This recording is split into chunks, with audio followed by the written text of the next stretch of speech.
minutes or so. Hopefully, those of you lurking got your pre-roll ads. Make sure my mic is actually on. And good morning. How is everyone? Or good evening, depending on where you're from. We are going to be looking at waterscapes and skyscapes today, guys. So yesterday we did landscapes. That was a lot of fun.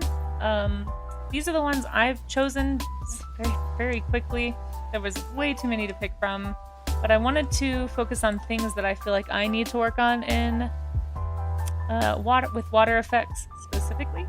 So I'm going to start with water, and then I'm going to go into skyscapes, because honestly, I love drawing clouds. I don't feel super... I mean, you can always get better, right? So I kind of want to study some particular types of clouds, I think.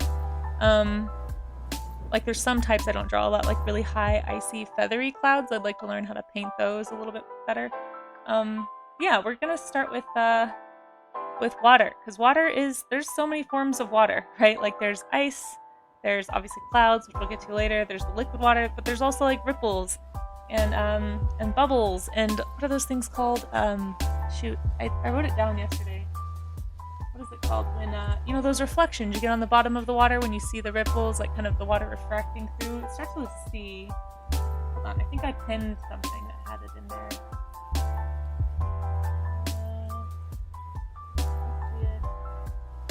I spent a long time pinning pictures yesterday. Shoot, I swear I had one because I wanted to remember what it was called, but I'm not seeing that pin for some reason. Anyway, it's like a starts with a C. I don't know. Anyhow, it's that refracting light. So this right here, basically. Now it's a little harder to see here because the surface is not smooth. But I kind of wanted to look at the way the waves kind of move sand in these rippling patterns, kind of that just underneath the waves sort of a texture, because I don't draw this a lot. I don't really tend to paint this. So I'm trying to challenge myself today. It's going to be a very colorful stream. I picked some really colorful pictures. These are some neat hot springs that I wanted to paint. It's a little bit of a rock formation as well as a water formation, but it's largely these little pools that are pretty cool. So we're going to have some fun. Anyway, let me scroll up and say hi to everybody. Hello, Raga and Amaze. Raga, you always have the cute emotes. Hello, Mac. How are you doing? Thanks for being here. Hope everyone's having a good start to their day or a good end to their day, depending on where you're at. Raga, I like that you came prepared for a spork and a sword. I read that spork as a paintbrush, so I was like, you might paint or you might murder. That's how I read that. Well, welcome. Yep. Always with the Tron. Let's see. The mod love sword. Yeah, absolutely. Got a great mod here. My timing is impeccable, eh, Mirror? What did I do right? Please tell me more. I don't feel like it's usually impeccable, so I'm glad to hear that it was helpful today. Septic, hey, how's it going? Are you excited about skyscapes? Are you gonna paint with us today? Let me turn this down slightly. Prodigy is way too loud this morning. Maybe that's just on my end. Prince of Egypt, yep, for sure. Mind your tabs. Listen, I only have 4 tabs open right now. I'll prove it. Look at that. Got Pinterest, where I just pulled. I was thinking about doing this one too. It's really nice. Discord and my 2 mod windows for Twitch. Okay, I'm doing good. These are all relevant tabs that I need. None of them are extra. Alright, tired? Oh man, I'm sorry. Yeah, I'm a little tired too. I stayed up way too late last night, unfortunately. Okay, let's shake the cobwebs out, guys. One day I'll have 4 tabs. Wait, do you have too many tabs, Raga? Tabs are an easy thing to get out of control for sure. Okay, so we are getting the bad drawings out, guys. That's the whole purpose of this. If this is your first time joining for warm-up studies, sketching sessions, whatever you want to call it, basically the whole point of this is to, a couple of points. Warm up your art muscles and just kind of get your brain going. This is a practice that I always told myself I would do, and then just found that I very rarely actually did. And the accountability of having people like watching me do it and doing it with me is really helpful, so thank you for being here. Done more warm-up studies this year than I definitely have done probably all of my life combined, so. But the other reason is to, like if you're trying to learn how to draw or wanting to get better at drawing or just improve your craft, you can't ever go wrong by doing a study. Sometimes they sound really boring, but you actually, once you get them started, you learn a lot from them, and they're really interesting. And it's also a good way to break art block if you're feeling stuck, like you've been drawing the same thing over and over. Just pull out some references that you've always meant to draw from and just never used, and give it a try. You don't have to do what I'm doing. I pick a theme every day, sometimes every week. This week we've been doing environments, so we did landscapes and we did trees and foliage on Monday, so definitely had an environment theme this week, but you can do whatever you want for warm-ups, or you can do an older warm-up. I have a YouTube channel where you can watch older VODs. You can also watch the VODs that are still up on YouTube, or I mean on Twitch, excuse me. But yeah, the whole point of this is just to improve. So if you want to share anything that you worked on this morning, any kind of warm-up, doesn't matter what kind, as long as it's PG-13, I'm happy to share it on stream at the end of stream. Just drop it in the Discord. We have a whole chat for the warm-up section. I'll go ahead and post that link. Oh, you know what? Amaze is probably on it, but I got the Discord link for you, Amaze. I helped a little today. Thank you for being so quick and on that. Yeah, so if you would like to participate in that, you can just join in there. Drop your whoops. Don't delete your image. Drop your images in the warm-up art section, and I will share it. So I'm going to go a little faster today. Yesterday I tried to challenge myself and kind of come up with my own colors, but today I would like to get as many of these done as possible, because it's probably going to be a shorter warm-up stream, unfortunately. I've got a short day today because I have an appointment, unfortunately, at the end of the day. So after my afternoon stream, I will be heading straight to an appointment. So I'm going to be going fast, but yeah, if you'd like to level up and just start getting those bad drawings out, guys, that's again another really important piece of this, is kind of breaking the seal on just starting with some bad drawings. They say it takes 1,000 bad drawings to make a good drawing, so you might as well get started. This might be number 1 for you. Maybe it's number 500. Might as well just get them out of the way. All right, so what I'm doing here is I'm mostly looking for color. I'm just painting in big sections of color. I might actually switch to Krita after we do seascapes, because I want to do some blending for clouds, and I already know that I'm not going to be able to do the blending that I want to in Paint Tool Sai. I'm struggling. Does anyone who uses a Huion know how to get Paint Tool Sai to actually work on your Huion? My Huion at home does not let me use Paint Tool Sai, and I spent like an hour this morning trying to fix it. It's been on my to-do list since I got the Huion like a month ago. Finally got around to it today, and couldn't figure it out. I think it might just be that it only works on with the newer Paint Tool Sai, like it might just not be compatible. But if anyone knows how to get the old version, like Sai 1, to work with your Huion, please let me know. I'm extremely interested in the answer to that.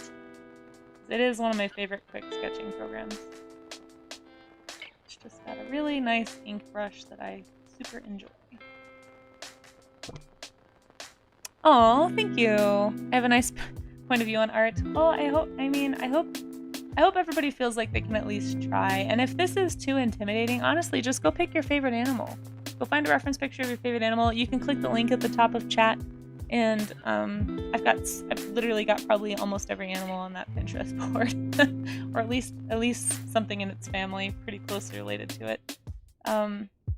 Go find your favorite animal and draw a picture of it. Put that in the warm-up chat. You know, you don't have to do what I'm doing. If jumping into environments is too much, because I get it, it's intimidating. It looks like a lot of work. Just go pick an animal or a person. I've got human references in there. Fair warning, we are going to be doing humans soon. Actually, next week we'll be doing hairstyles for National Hairstyle Day or something like that. I don't know. It's a random holiday that I found. I'm kind of enjoying this whole looking for weird holidays thing. But yeah, find something you want to draw today. That's what I'm trying to say. Just find something that inspires you to maybe try and work on a new skill or develop a skill that you haven't touched in a while. It's fun, and it's a good stress reliever, and it's good for your brain. It's really good for the human brain to come to think creatively, to problem solve creatively, and that's all that art is learning how to problem solve and learning how to observe. Even if all you have is a pencil and a piece of paper, you know, just go for it. You'd be amazed what you can do with just that. Oh my gosh, Streamlabs is going crazy. Why do I have so many alerts going off? Sorry, guys. Let's see if I can find... Oh, thanks, Maze, posting that ref. Don't have art supplies, really? Well, it's okay. I mean, no pressure either. If you don't want... If you'd rather just watch and hang out, that's totally fine. But if you do feel inspired to pick up a pencil, I'm sure you could do a lot with less than you think. If that's a sentence I can say.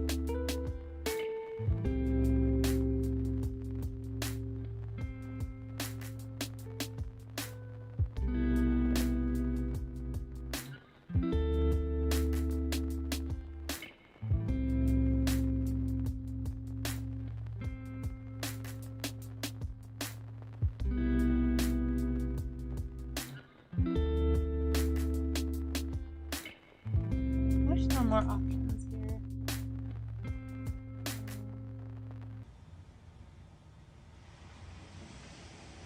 Yes, pins. Could I use a pin? We don't really do pencil. Yeah, pin, totally. Do a pin drawing. For sure. Do a gesture drawing, you know?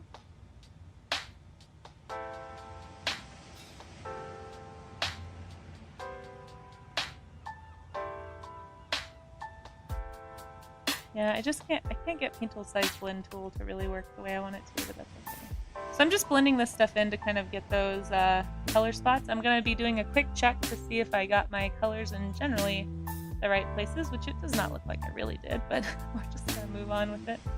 Again, I'm trying to go fast today. It's probably a mistake to open this up in Sci today. That's alright. It's just going to be a quick study.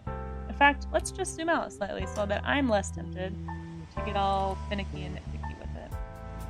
It's a big problem that I have, especially with digital art. I think I was actually talking to some artists about this yesterday on Twitch. I wish I could remember who it was. Yeah, just like I think it was Jubal, maybe? I don't know. Just like the tendency to try to perfect things digitally. It's so easy to keep working at something, whereas with traditional media, you're kind of forced by the material to eventually, there is a limit to how much you can push it. And just, I don't know, they're different skill sets, and I think you kind of lose some of the spontaneity a little bit with the digital sometimes. I'm trying to think more about that while I'm working this year. I would like to have my work feel a little more traditional, and I think that's part of it. Anyway, things to think about while you're sketching. But again, if this is your first time drawing, or you haven't drawn in a long time, just focus on not trying to copy as much as you are trying to study and learn. So what I mean by that is when I'm drawing these lines, I'm not thinking, okay, I need to draw it exactly this way, and then I come down, and that's copying, right? I'm not worried as much about copying as I am about asking myself questions such as, well, why is it darker here? Oh, because there's a beam of light. Here, I'll move this up so you guys can see. Because there's a beam of light that's casting a shadow here. Oh, that's why. Right? So there's a shadow hitting this part. Oh no, this is light because there's a light beam here, and oh, there's refraction happening. So look at these interesting ripple light shapes that are happening on the bottom, which caustic. I think they're called caustic lines. Is that right? Anyway, think about those kinds of things. Ask yourself those things, and you don't have to use the references I'm using. You can use any reference that you want to. These are just the ones I'm choosing. Excuse me. Oh, sorry. Need water. Sound like an 80-year-old grandma.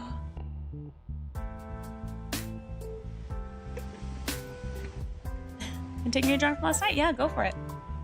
This is my lunchtime, so I can try if I want to. Yeah, I mean, do whatever you feel like, if you'd like to. Again, if this is too much, maybe go find in my Waterscapes folder if you want to do water or clouds. I do have some pictures that are just... Sorry, that water did not help, apparently. That are just water drops, or bubbles, or features of water.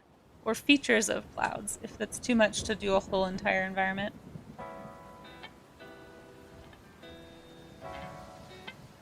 These are going to be pretty rough. I am kind of regretting doing this inside. It just doesn't have the flexibility for painting that I want. Not enough texture in these brushes. I'm sure there's a way to slightly modify them, but I just haven't messed with it.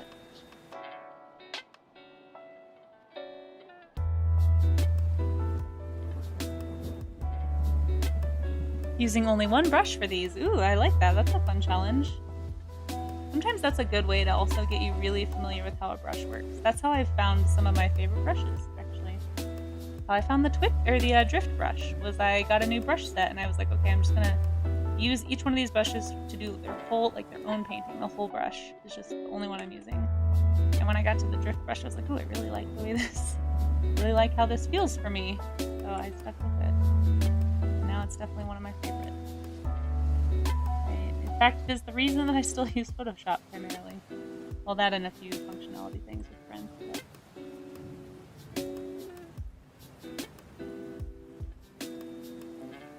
I love looking at these, and I'm noticing they kind of look like waves on the bottom of the ocean, right? They've got they've got peaks and dips. You know, there's like highlights and dark spots. Everything has this like wave-like uniformity and yet chaos. That's kind of fun to look at.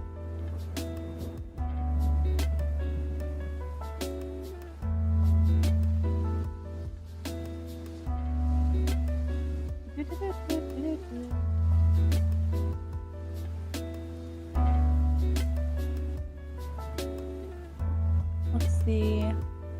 Not really sure I'm ready for any kind of landscape. That's okay. Yeah, pick something easier. Like I was saying, go find like a water drop or a bubble or something. Or an icicle. That would be fun. And that's water. I mean, a wave is kind of a waterscape in and of itself. I was thinking about just doing a wave, honestly. Or a critter. Go draw something else, you know? Not really sure. See what I can get together. Yeah, that's no pressure either. No pressure either. Happy to just have your presence here today, and I hope work is going well. Hey! How's it going? Charlie's Dragon. Yes, exactly. Hanging out, watching, and listening is also appreciated. So guys, anytime somebody is hanging out on stream, that is helping not just my stream, but just helping me. Because I'm like, oh shoot, I have to do this. People are watching. It's really good accountability for me. You know, like it's easy for me to avoid. For years, I've kind of avoided doing these studies, and I've known I needed to, and I've like a goal, like a good art habit to be in. So thank you for all the lurkers and people just listening while they're doing other stuff. Appreciate your company.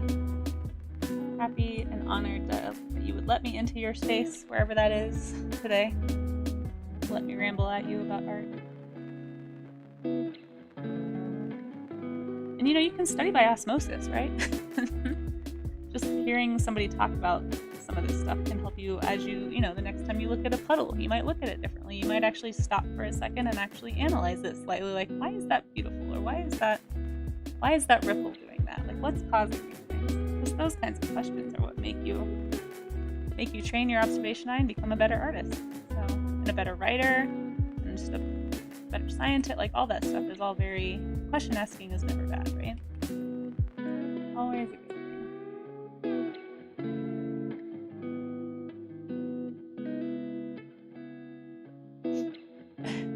Yeah, work has been great. That's awesome. I'm glad to hear it.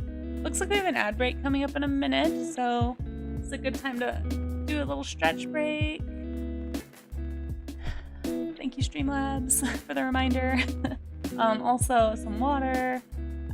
You know, get a snack if you haven't eaten in a while. All that good stuff. I will try not to say anything artistically profound, which shouldn't be too hard because, let's be honest, I'm still learning, so I don't really have that many profound things to say, but I will try to keep the conversation to a minimum.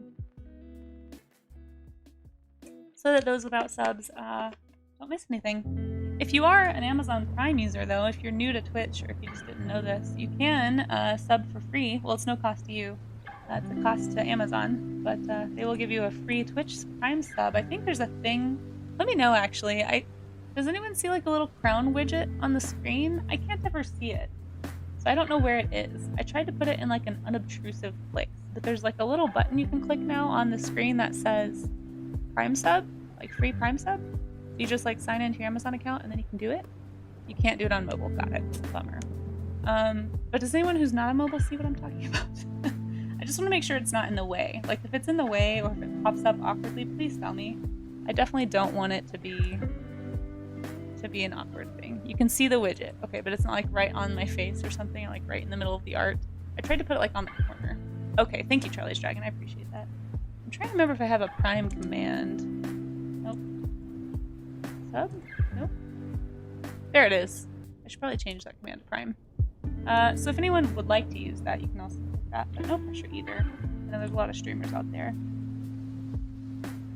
I just mostly wanted to make sure that new widget isn't intrusive. And there's another one. Somebody told me I should set up a throne.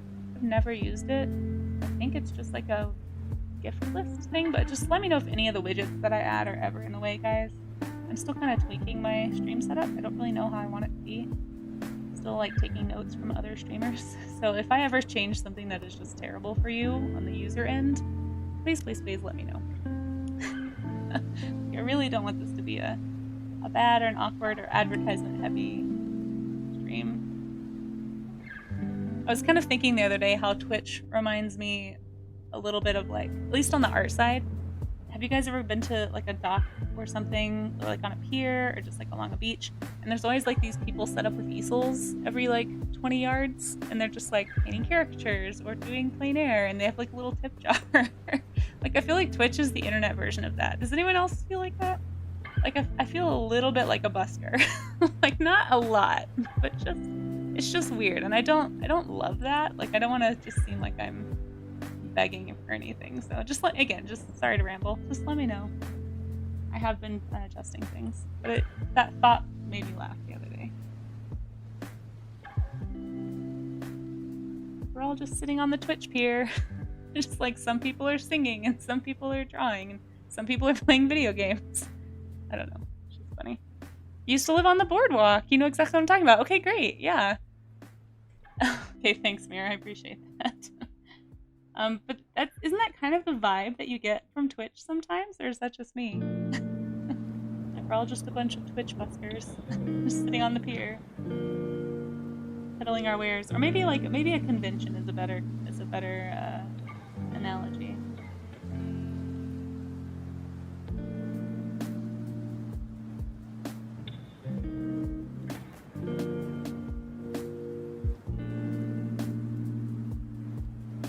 There's a lot going on here with these ripples. So if anyone's looking at this and you're feeling overwhelmed, or if you're doing something like this and you're overwhelmed, think about the background to foreground thing, right? So start with the colors you see. Don't worry about painting these lights. Don't worry about painting them exactly. Just focus on shapes, the colors you're seeing. I'm seeing a lot of greens and turquoises.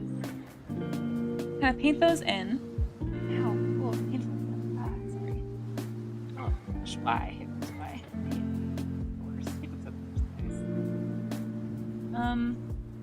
And then once you've kind of got these big blotchy colors in, then once that's a trick, right? So most painting is just like spots and blotches of color like this, and then when you go in with like a small detailed brush to do fine details in your light colors, typically, it just kind of like comes together. It's like right now it just looks like a blobby mess. Kind of funny. But yeah, get your big background shapes in first and colors, that kind of thing. Do your blending and kind of work from back to front, basically, like we talked about before. So that's why I haven't done my highlights yet. I actually want to do my darks first. For me, it's just easier to do that way. Okay. Now that I've got my big blobby shapes, these are just like where the waves are crashing, right? They're creating little water shadows. Some of these are a little detailed, so I'm going to add a few stray lines on a few of them. But I'm going to take my light now, just the bright light white.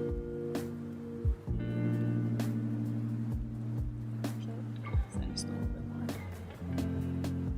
Okay. Take this bright light white. I'm going to move it up to an ink pen instead of this oil brush. Actually, no. Let's just make the oil a little sharper. Still want a little blending here.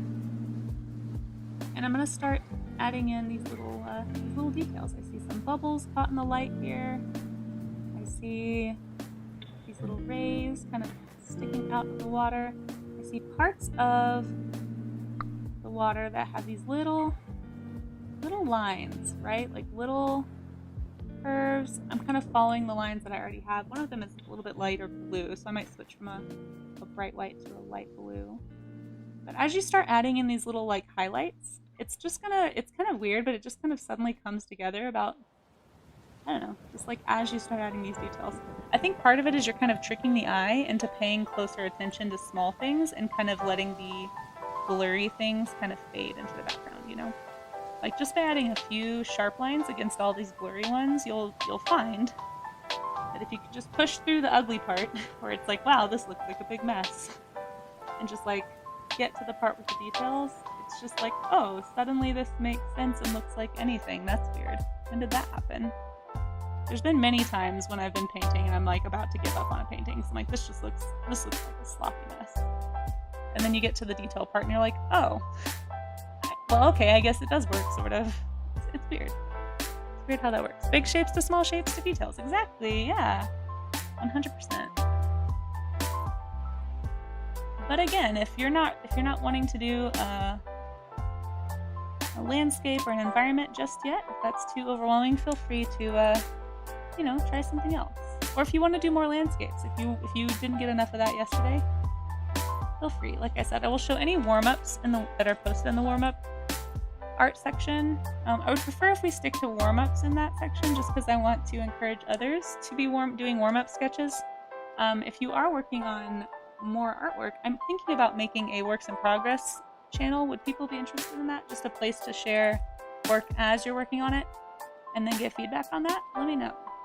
Because I've been noticing, like, even I have felt like a need to post works in progress, and I'm like, oh, I just have the art channel. We've had a lot of artists join lately, so I might think about doing that. Okay, yeah, I can totally do that, Mac. That way we have a place to give feedback as we're working on stuff. Because sometimes, I don't know, sometimes I just want a little bit of like, hey, is this going in the right direction before I put in like 20 hours to something? Okay. Cool, as long as no one's opposed. Oh, hey, Kudo, how are you doing? The vibe I get is that we are folk coming together for company and to share passions. Yeah, I love that. No, I love that. For sure. I guess that's why Twitch got so popular during COVID, right? I kind of wish I would have gotten back into it then, but I was so stressed out. Just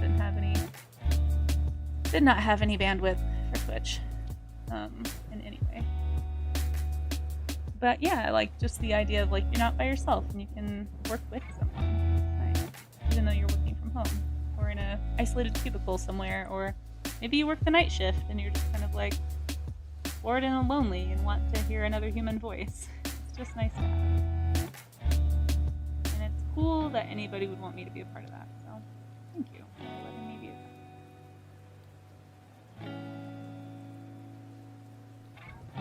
Same thing down here. I'm going to grab these light blues that I'm seeing and kind of gently etch them into the wave structure that I'm seeing on these little sandy things. I'm seeing highlights that kind of drape themselves along these ridges, so I'm just going to emphasize those slightly just to imply the ridging, even though it's not maybe exactly even the color that's there. Remember, you can always take artistic liberties. In the effort and in the name of making an image readable, artistic liberties are always okay. Yeah, I'm pretty sure these are called caustic lines or caustic networks. When you see, I'm pretty sure, let me check really fast actually. I'm almost positive, like anytime you see lines like this, like these ripple reflections on the ground where the light is reflected and concentrated onto these line highlights of the waves, I'm pretty sure they're called caustic lines.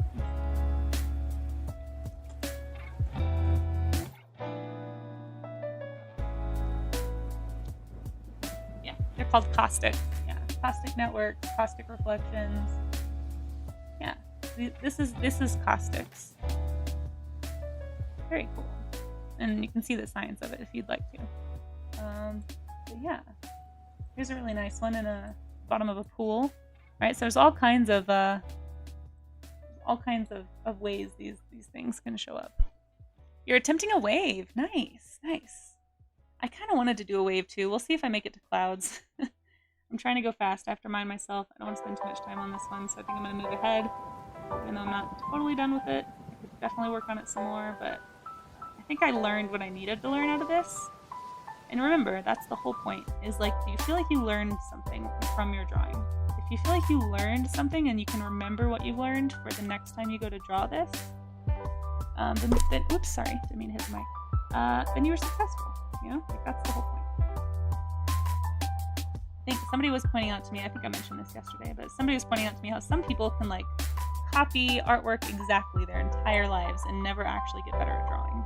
But they can render like beautifully realistic images. That's because you're just focusing on copying and you're not focusing on actually studying or learning from what you're drawing. You're just worried about being exactly the same as the image that already exists. And that's not going to be as helpful in the long term. You'll still get a little better probably at drawing freehand, but your improvement rate is going to be super slow compared to somebody who's actually studying references. So just remember to put your study hat on. Don't worry too much about exactness. Just keep asking those questions. Oops. And hope that your program doesn't freeze like mine just did. Let me see. Really fast. Alright, maybe that's a sign I need to move on from this. Uh-oh, what's going on?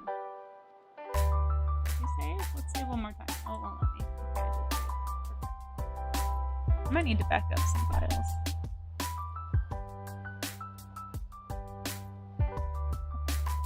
Alright, moving on. Moving on to our little hot springs down here.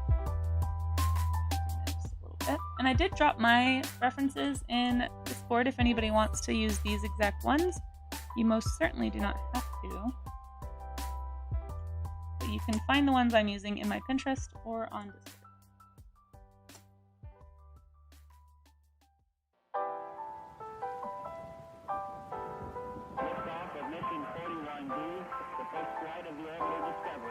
A little faster, I'm going to pick one of these middle blues and fill. It will let me do that. It's not letting me do that, which is frustrating. I wonder why. Computers now have primary control. Aha, figured it out. So I'm starting with a middle blue, just because that's kind of the... I will have to do less work since there's a majority of blue on this image, and it's kind of this middle-ish, grayish blue. Oh, hi, little nuthatch. If it comes back, I'll show you guys. So what I'm seeing here first I'll need to do is draw out these planes. So this is I forget the name of the hot springs. This is a hot springs somewhere. Thought it was really pretty. And so I decided I wanted to draw it. And I figured it counted as a waterscape since it's just like a network of pools of water. So it's not your traditional waterscape perhaps, but yeah. We're gonna give it a try. Okay. Some of this nice gray in here. Come back in with this nice darker blue. You guys have mentioned Bob Ross so many times during these landscapes that I'm like self-conscious about it now. Little happy shoreline, little happy everything. Okay.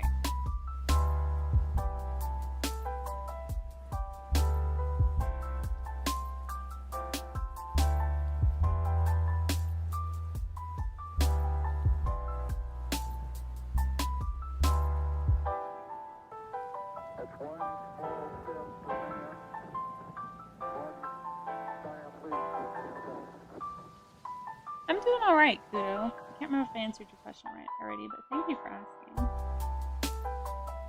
I'm glad you agree.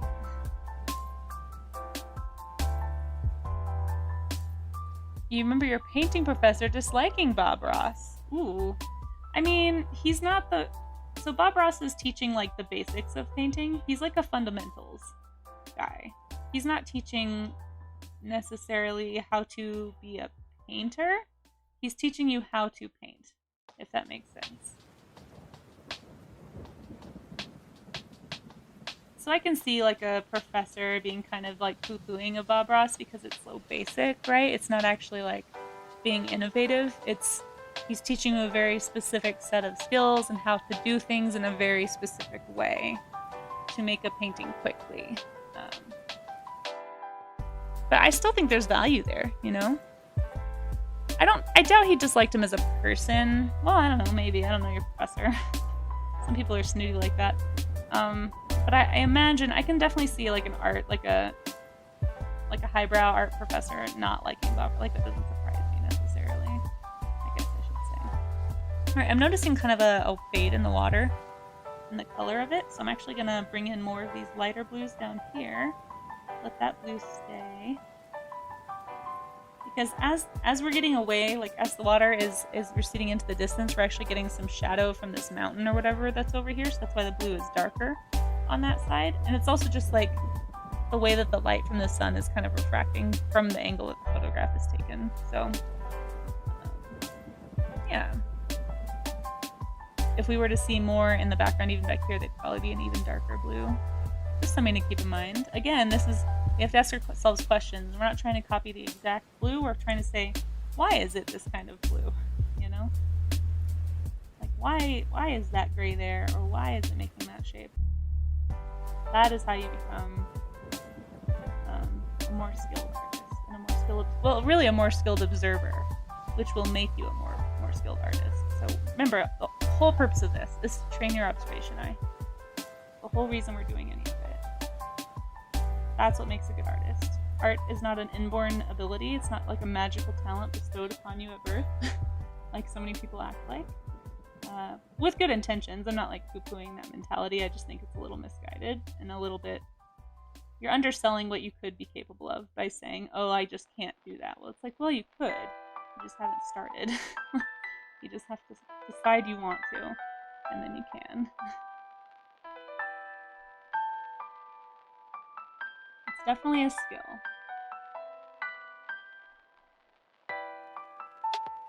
The art teacher in me balks against that perspective quite a bit. So I'm like, well, then there's no point to teaching anything, because if it's only inborn, then you can't learn it. But the thing is, you can learn it.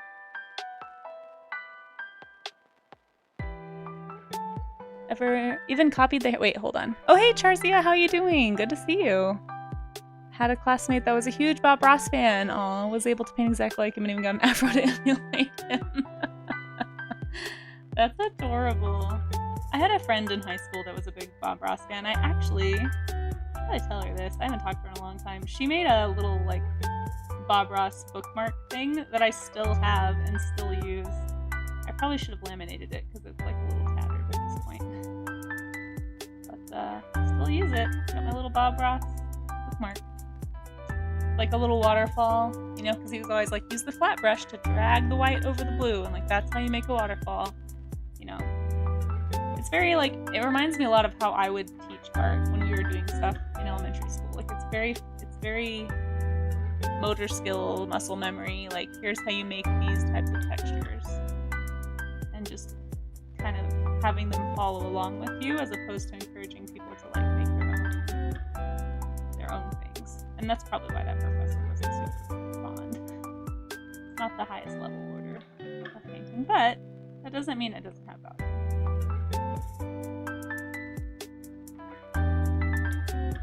Too many people automatically assume you were born with a skill when mostly you just work hard. Yeah, it kind of almost undermines the years of study and time you've put into it. I think people don't mean it when they say, oh, you're so talented. Like, I know what they mean, and so I'm not offended. Like, they're just trying to give a compliment, and it's fine. And I'm usually like, you know, thank you, I won't say anything. But if people, like, insist, like, on having that conversation about how, oh, I wish I could draw, like, you're so talented, I wish I had that talent, they're like, well, actually, I've spent 30 plus years working on this skill. Like, it's really not a talent. Like, I would just be able to open my mouth and sing. That's a talent, right? You can like, adjust a talent to make it better. But, like, a talent is inborn, and I don't think art is that way. The only thing I can give people is, like, maybe you might have a slightly more inclined observational brain, like, maybe you're just a more curious individual, like, naturally, and so maybe, like, you never let go of that childlike curiosity, perhaps? Because all kids draw, and they all draw at the same level. Like, that's the part people don't want to, like, look at. Like, I've looked at child's, like, the schema of kids who are drawing, and like everyone draws the same as a kid. It's just how curious are you and how willing are you to experiment. That's the real difference that you start seeing when kids are like 5 or 6. And then you start to see a little bit of a skills gap around 6 or 7, depending on how many kids go down that path and how many just, like, you know, do something else with their time. But it's all skill, it's all practice, it's all how much time have you put in. You can always get better. Which is, you know, sometimes the discouraging part of art, right? Because it's intimidating, and then you look and see how much better other people are, especially when you're younger, and you're like, oh, like, there's this 15-year-old who's, like, an amazing, established, like, accomplished painter, and I just can't do anything, I'll never catch up. you know, and that's how it feels for a lot. And I struggle with that too. I'm not trying to make light of that. That's imposter syndrome stuff is a big deal, but like, it's just butt and chair time, as I heard one artist put it, and it made me laugh, so I like saying it now too. It's just gotta spend time sitting in the chair, studying things and drawing. Like, that's really all it is. And some people have spent more time than others, and then that's where you see the skill divide. So if you want to get better, start today, you know? Don't worry about other people, where they're at. They don't have the same story. Maybe they didn't have to work when they were a teenager, you know? I have a really good friend, and she's kind of helped me kind of work through some of that.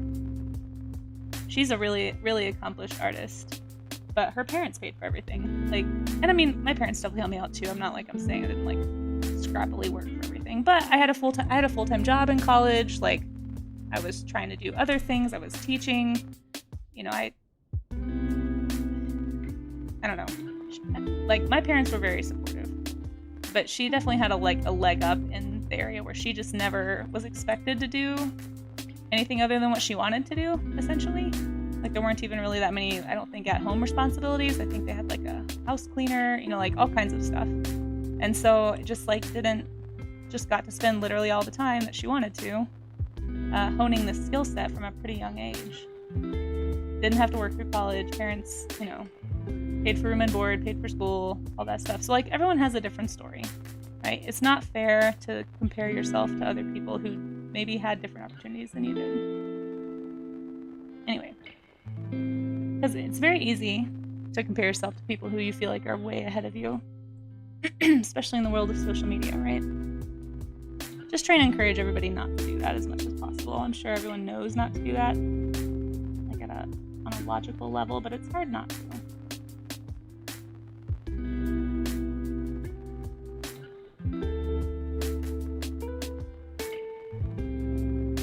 Like, I didn't draw for 5 years because I was teaching, like, pretty much. I mean, other than like quick sketches. I think we talked about this yesterday or the other day on stream. And so I would watch her making new work, and it was just getting better and better and better. And like every single month, it seemed like she was just like doubling her skill load. And I'm over here like, I don't know, not to demean what elementary school art teachers do or anything, but it's just not the same caliber of art making, you know? Like, I'm over here like drawing ponies on a whiteboard. Like, it's just not the same. When you have time to study and you have time to do tutorials and to do all that skill building, it's not talent, it's hard work. It's a lot of work. It's decades of work, you know? Anyway, thank you for coming to my TED Talk about talent versus skill.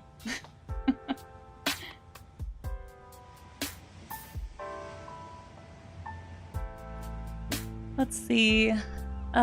Meanwhile, Cincinnati Zoo keeps killing me with all their photos of the bad-haired fox who's now named Kalahari. Aw, cute. I love that.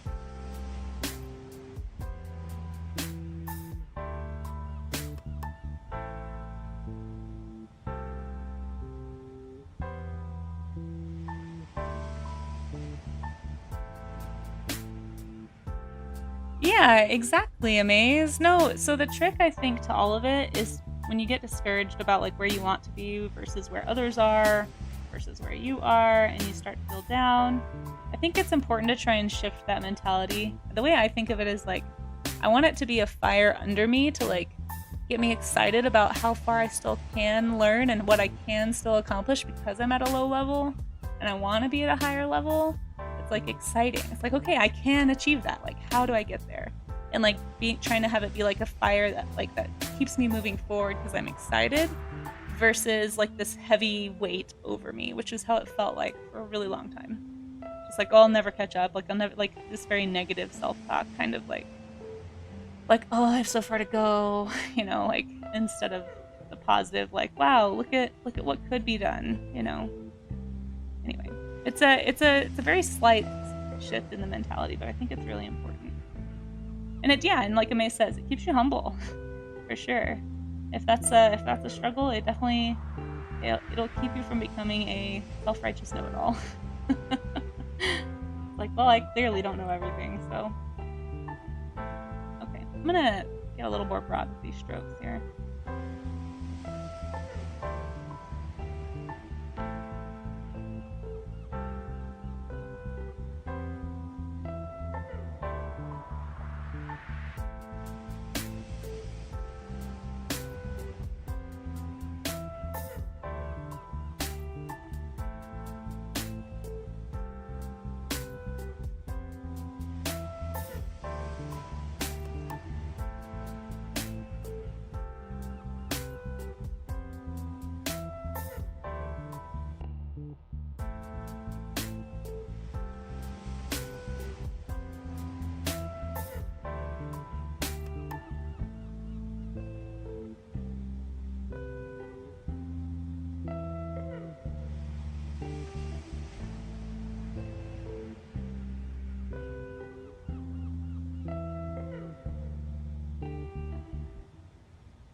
Sorry for the randomness of this playlist, everybody.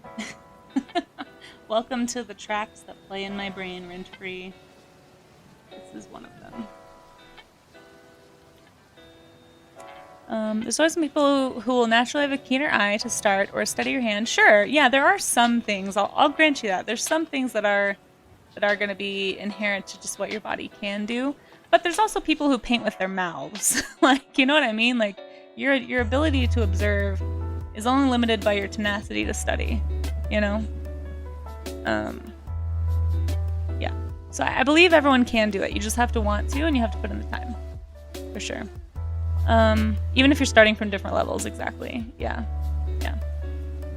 Exactly. I need to work at a paint and sip. Teaching drunk adults to paint is an adventure. Oh, you used to work at a paint and sip. Mac, you know what? I have done some of those before. I actually put one on for my holiday party at my day job last year. It was fun, and they weren't super drunk. Like, it was a pretty low-key paint and sip. But I'm sure, you know, I feel like my years of teaching kindergartners definitely helps with teaching adults who are not paying attention. Not that they were nobody at my workplace was bad or anything. It was fun, and they seemed to have fun, which was the important part.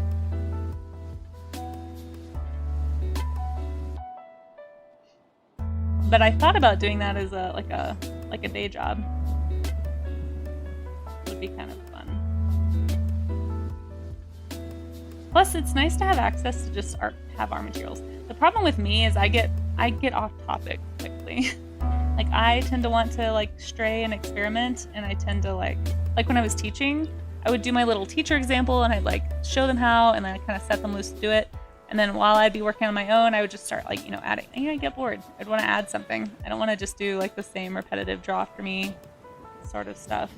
And so one of the nice things about teaching was that I had access to a kiln. And so when I would order like paint supplies, I would, you know, I'd be doing like stuff for the kids and like teacher examples for them. But also just like, you know, if I'm going to test the glaze, I may as well make something that I think would be fun to make. Now, granted, I could never take that much time because I always had so much to do. I didn't have time to like sit down and actually do anything like intricate or fun that I would find challenging or helpful as far as skill building, but I still got to do a few things that were pretty fun. And I do miss having access to that kind of stuff. So I'm noticing this nice reflection, I guess, right here, kind of beneath all of these little ledges. So that's, again, something I'm gonna remember if I ever do a scene like this. Is like, oh yeah, don't forget to do like a little reflection in the water where you see these things.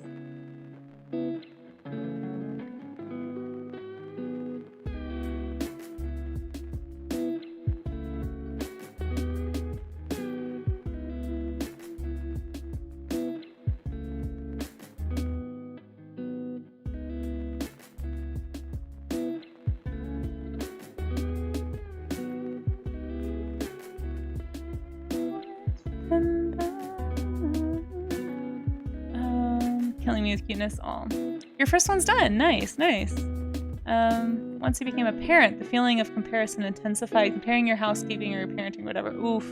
I can imagine that would be rough, honestly, Mirror Stepper. Yeah, I don't have children, so I don't have that particular insecurity, but I can imagine how it would very easily be a thing.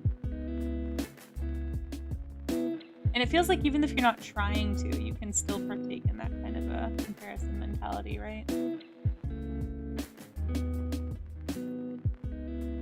That would be tough to navigate.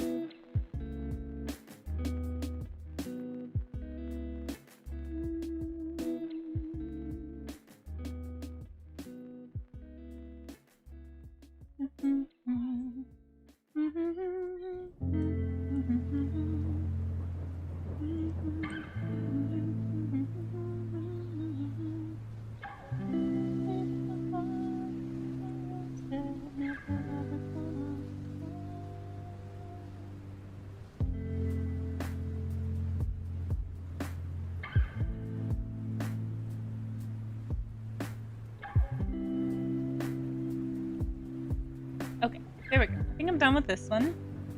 Moving on to the sunset one. This has got a lot of color. I'm pretty sure it's photoshopped a little bit to increase the color, but we're just gonna roll with it. I'm gonna zoom out a little bit so I'm not tempted to do too much here.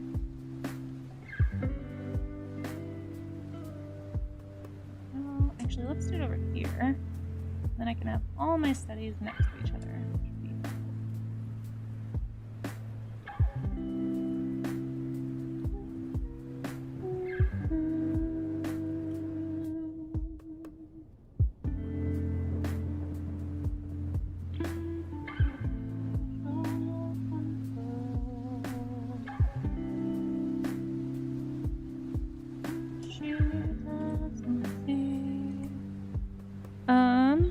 Yeah, go enjoy your meeting. Yeah, constant improvement over perfection, for sure. Still helps me to have a... Oh, yeah, I already read that. We had people who pre-gamed. It came... Oh, no, Mac, that's not good. I believe most places like that have a pretty strict policy, don't they, on, like, not doing that? Or do you just kind of hope that people are responsible adults? That does seem tricky. I think I would be a little nervous about that from a, like, serving alcohol standpoint. Just be like, I don't want to be responsible if you get into an accident or do... Like, it's not my fault you're making bad choices.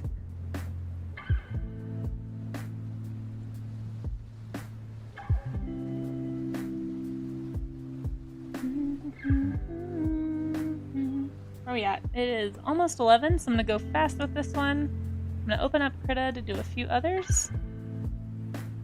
And, yeah, see if I can get through a few more of these. I want to do some more clouds. I haven't really done clouds other than this one, but I don't love this program for painting, so I'll do this quickly. Let's do some color selection here. I love these kinds of glowy sunsets. So nice.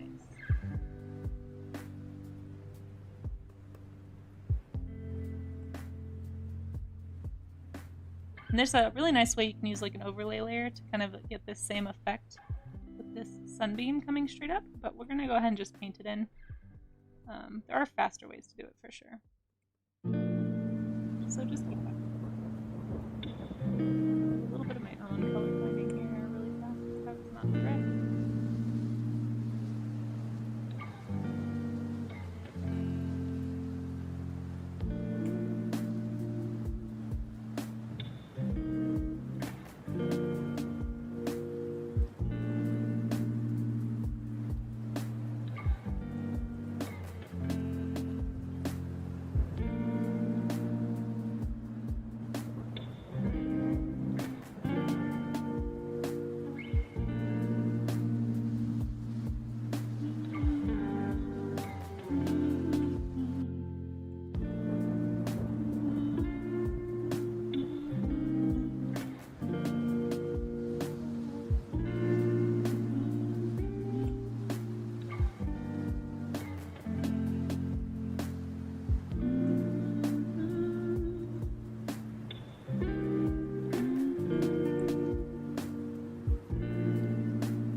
One of the things you can learn just from doing quick color blocks like this is just like the order of colors of a sunset, right? I'm noticing it starts with this bright yellow and kind of fades through the pinks and purples. It doesn't quite go red. You know, sometimes you see people doing sunsets and it's just like they use like super saturated yellow, super saturated orange, super saturated red, and just kind of fade out that way. But really, it doesn't have to be, and it's often not that way. Now, again, this could be slightly adjusted in Photoshop as well, so it's kind of hard to say without having seen the sunset myself, but I think a lot of that has to do with just like atmospheric conditions at the time. So, it's important and helpful and informative to keep in that stuff.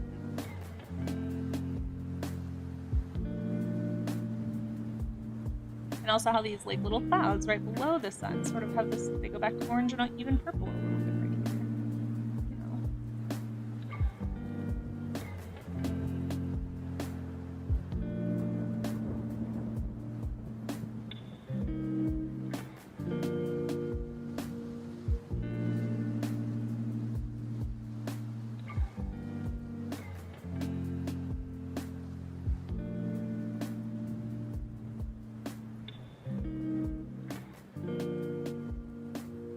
You were a local owned tiny store, that's fair. It's a little harder to enforce stuff like that when you're local.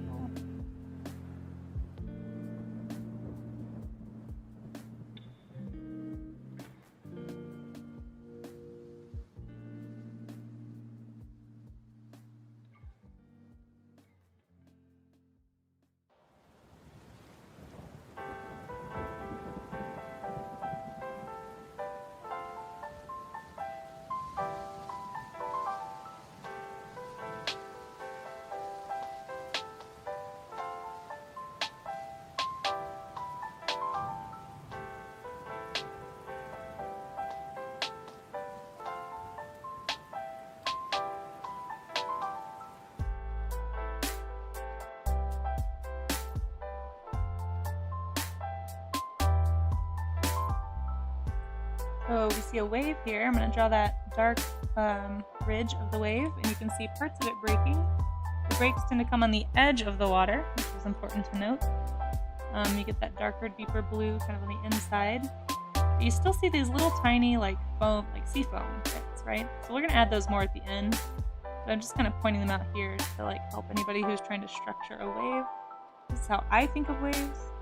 Do the dark first. I think dark first is always the way to go, personally. Especially if you're doing, well, I guess it's the opposite. If you're doing traditional painting, you want to do your lights first. So if you're working with like traditional colors, start with your lights. But yeah, it's a skill set that I need to work on. Which I guess I should say I am kind of thinking about doing some traditional media streams. A little nervous about them because I'm not very good at traditional media, but this is back to that whole breaking down perfectionism thing and being okay with like failing publicly on a live stream. So we might be doing some of those later this year. We'll see if I work the nerve. I do have a lot of paints and things I need to use up. Nothing else. The person who in me who just likes using up supplies and clearing shelves probably will, if for no other reason, just to have an excuse to use some things up. But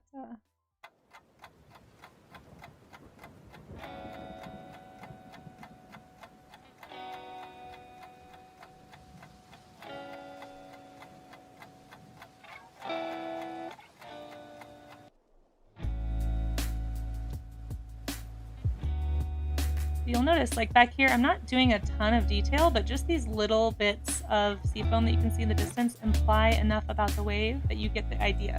Like, you don't actually have to paint more than that for it to be an effective study, I don't think. That's where I worked while in college. Oh, okay, one of my favorite jobs. Not one of your favorite employers, oh, I'm sorry. Now you're a barista, no way. Very cool. Looks like some of that training came in handy then, right?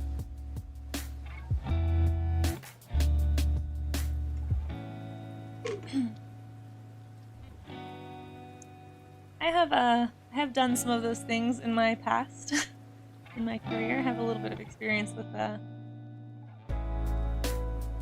serving the beverages. Not a whole lot. Definitely not like what you do, for sure. Done a lot of random odd jobs since moving to Colorado. You just end up floating around until you find one that's a good fit.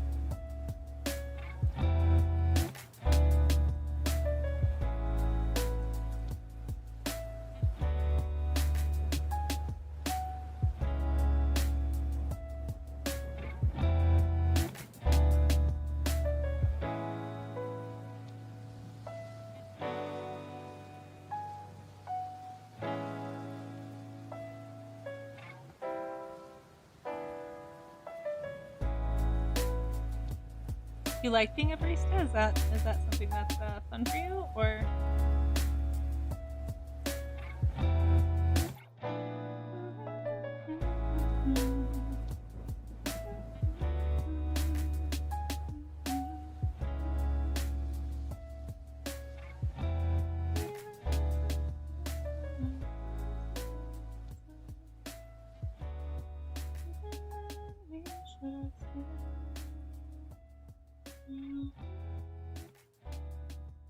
Oh, good. I'm glad you're in a good place. That's exciting.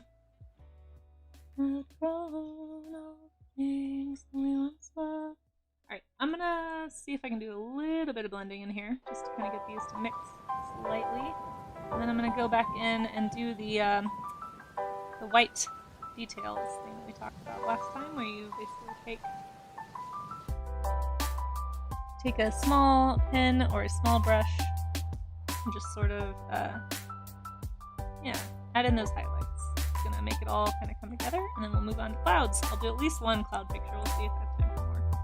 Spent a little longer on these water pics than I planned. Oh, thanks, Kudo. Appreciate that. I definitely would like to. We're definitely going to do more studies like this. Like, this is not the last time we'll be looking at environmental things. I do still want to do later this year some kind of like elemental study. So, like, we'll study how to draw like ice and crystals and rocks and water drops, like waves, you know, like little features, things that you tend to like see as details in paintings.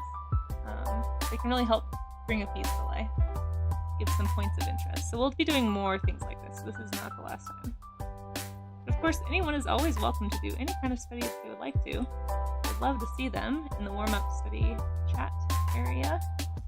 And fair warning, if you have already hit your 30 minutes of warm-up sketching mark, then you're probably good.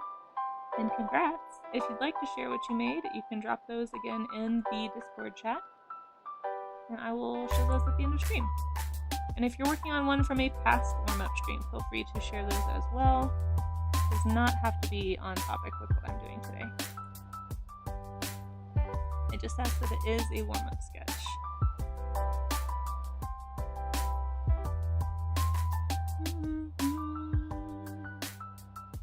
Okay.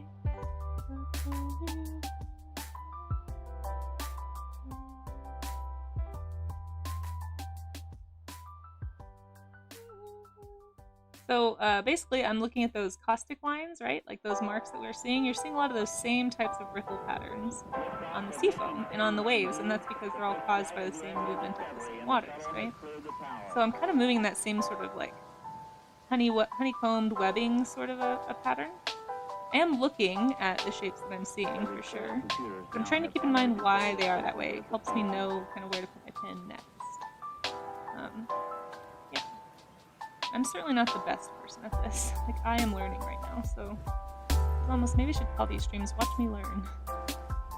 And then, of course, as the wave kind of pulls some of these in, you're going to see some of those bits of seafoam kind of getting dragged up into the waves. That's how you apply that. But down here, it's still pretty flat. So notice that I'm keeping my lines pretty flat, just like I'm seeing them right here. Maybe they kind of wiggle in and out a little bit toward the camera. But for the most part, they are not going to be super differentiated.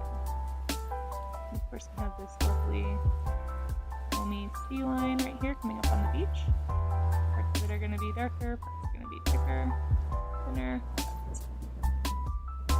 Now, if I was getting really detailed, I'd go back in and add some bounce light, some like reflected pink light right here from the sunrise or the sunset, but for the sake of time, I'm just going to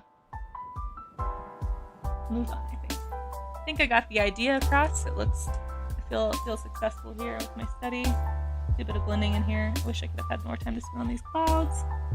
Clouds are super interesting, and I love the colors in them. I'm just going to blend them in a bit, kind of leaving some of those big blocky shapes.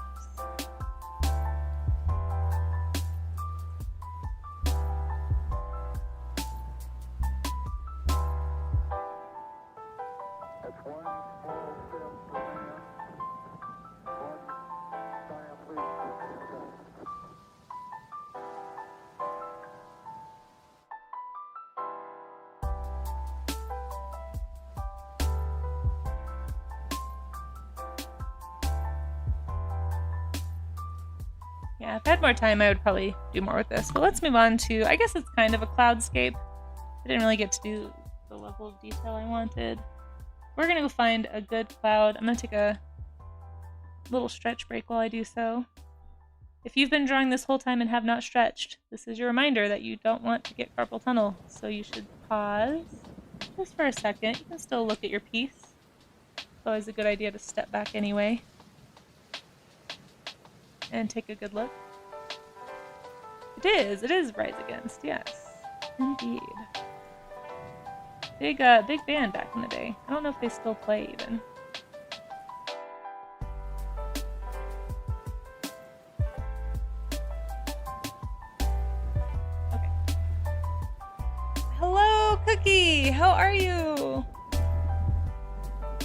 It reminds you of Need for Speed Underground 2. Was this a song that was in that? Here's what we've done so far today, Cookie. Whew, stretch time. Off my heater because it is boiling in here. I'm gonna find a cloud picture, dang it. Let me move this over here so I can like look at chat while I'm doing this. And also so that I talk into the microphone.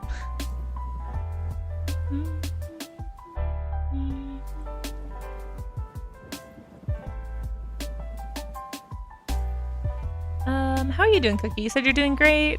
Done with work. All the work and home stuff. Nice, nice. That's exciting. Well, we're about to draw. I'm gonna do at least one skyscape here. So skyscape is just a fancy way of saying pretty clouds, pretty things happening in the sky. Like here's a volcanic eruption, but this is primarily a sky scene, so that's why I would consider it a skyscape. This is obviously a skyscape.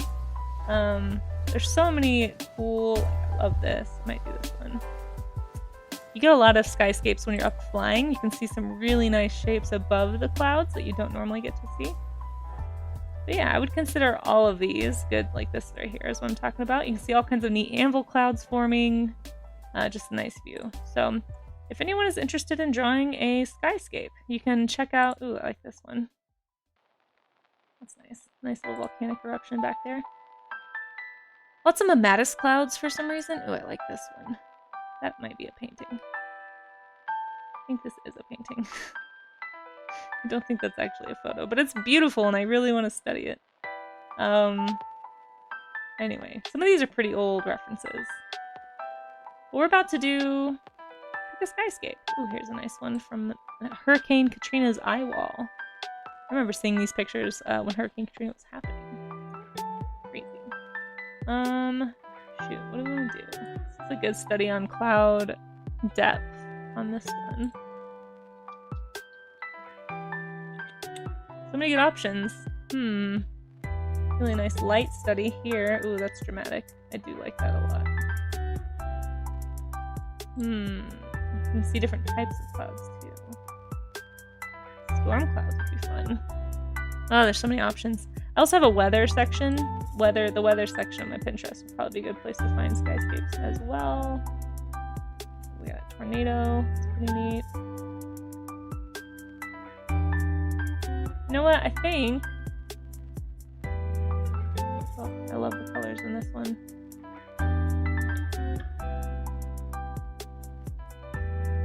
Oh, shoot. There's so many good skies. Hold on, maybe we'll do a giant anvil cloud. So I think you can learn a lot from those. Actually, let me pin this one. This is a good one. I might do this one.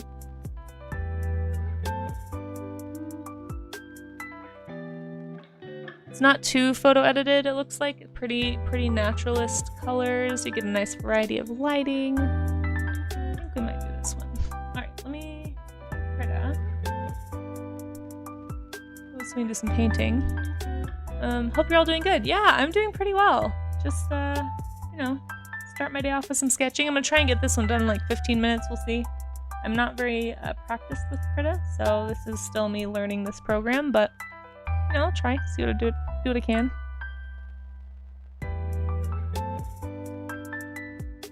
Let's put these in a group. Big group. There we go.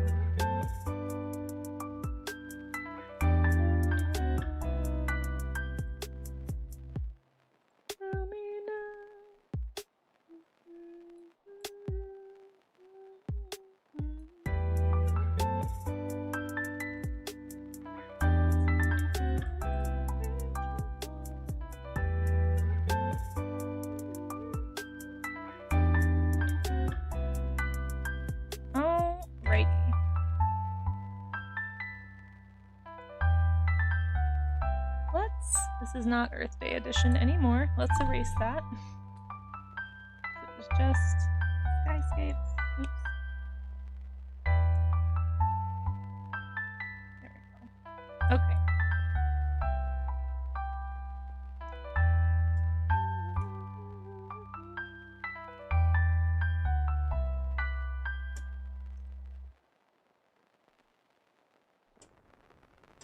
Actually, it's not that big. For some reason this canvas isn't very big. I don't know why. Alright, I think I'm gonna do this one. I like it. It seems to get the point across.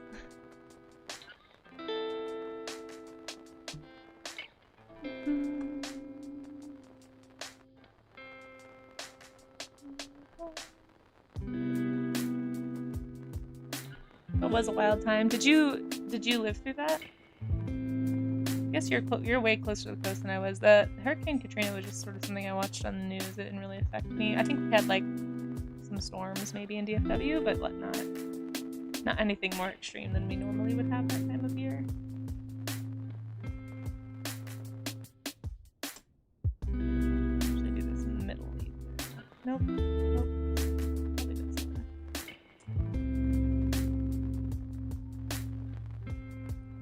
Alright, we're gonna play with Krita. I'm excited. Once again, I do not have my same Krita brushes here, and I haven't downloaded those ones that I shared in Discord from Blue Skittle, but they look great, and I definitely want to go get them.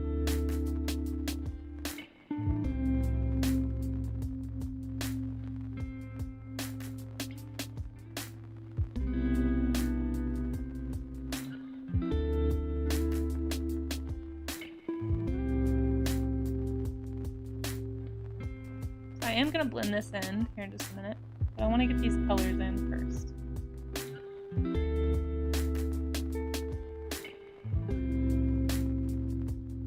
I'm just blocking in areas where I see dark shapes, kind of leaving alone these shapes for now. I just want to get the cloud and sky darks in, do a bit of blending.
I always think of clouds and the shapes they make. They almost make like their own. I'm sure everyone does this too.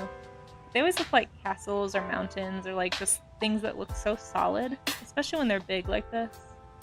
Billowy, these cumulus. These big giant stormy clouds. They're great.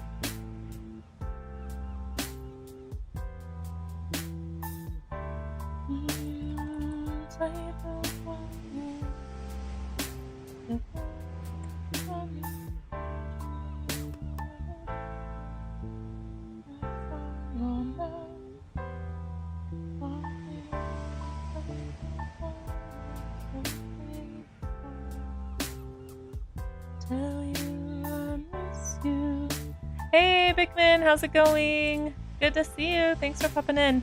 Think you will recreate one of your own photos? Yeah, do it. I meant to go through my hard drives and grab some of my own cloud photos too. I just didn't have time this morning. I spent too long trying to get Paint Tool Sci to work on my at-home station, and it does not still. So it's a waste of time. I guess, well, maybe not entirely a waste. Now I know what doesn't work, so there's that. Yeah. Maybe I will do that another time. I do want to get some of my old photographs posted on Pinterest, though, so that I can just have them there, since that's where I tend to go when I look for references anyway.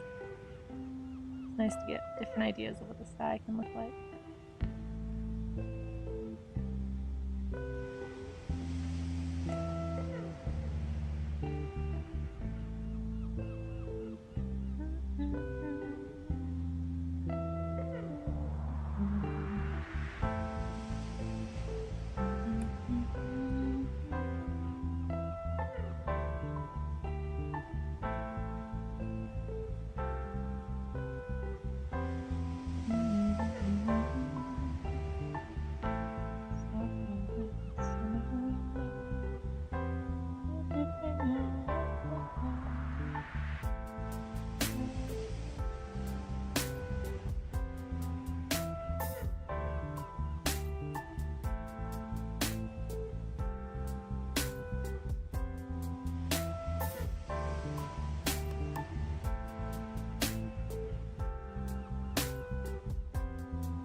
An interesting.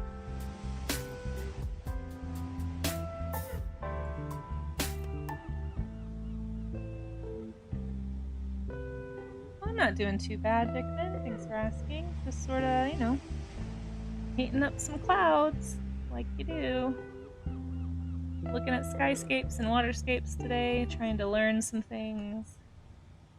About to hop in and hopefully set up a new Discord bot today. We'll see. Somebody recommended me, might have been Jay Stiller, I think. Recommended me this bot that's a whole bunch of acronyms. I can't remember the letters that it stands for, but anyway, I think I might be trying to implement that today. Finally, hopefully, finish taking pictures for my Ko-fi shop. Although I did leave my nice camera at home, I'm just now realizing, so that's a bit of a bummer. But I'll just use my phone. It's fine. It'll mostly get the job done.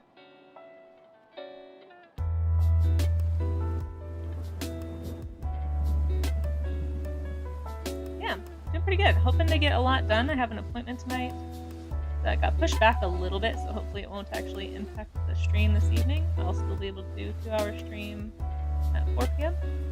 Ow, sorry, it was a really painful, heavy hiccup. Yeah, so today's been fine. I managed to get a decent amount of stuff done for once yesterday. A little bit late doing it. Yeah, how are you? Hope you're having a good day. Everyone's having a good day.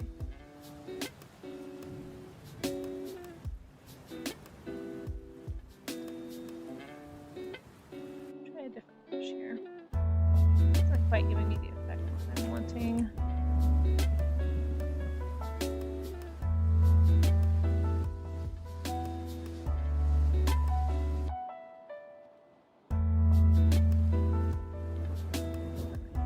Nice cloudy background brush right here. Say that one.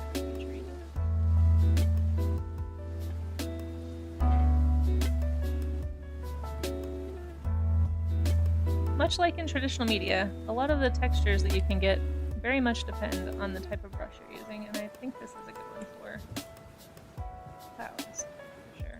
I like it.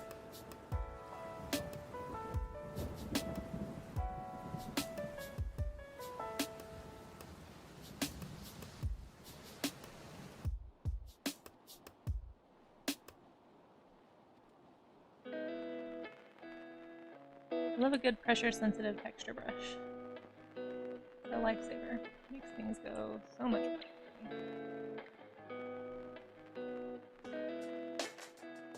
They're seriously looking. Oh, seriously good looking. I see what you did there. I had to look at it. Cumulonimbus. No, couldn't make that one work. Sorry. But I like what you did. That was good. Hands holding up well. Good, good. I'm glad to hear it. Hopefully no pain. Kev, how's it going? Oh, I think we might be in an ad break for your grand entrance. I'm so sorry. Oh no. You may not be able to hear from me, Kev, but it's good to see you. I'll read your little intro here in a second. Do you always do such a grand entrance?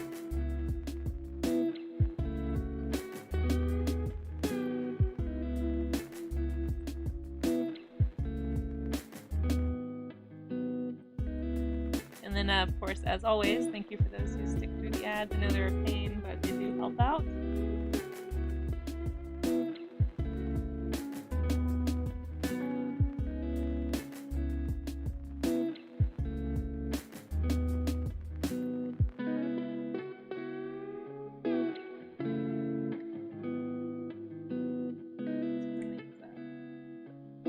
Nice yellowy, stormy colors down here.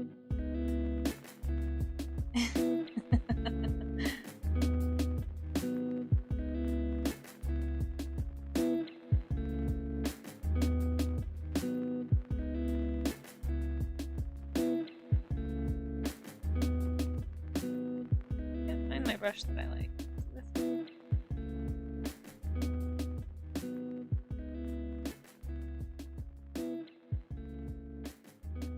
Stuck in ad purgatory, Kev. Hopefully it's over for you soon. My my little Twitch thing says it's over. I don't know if that's true. Or I guess OBS, not Twitch. OBS is telling me it's over. But I do appreciate a good grand entrance. Ouch.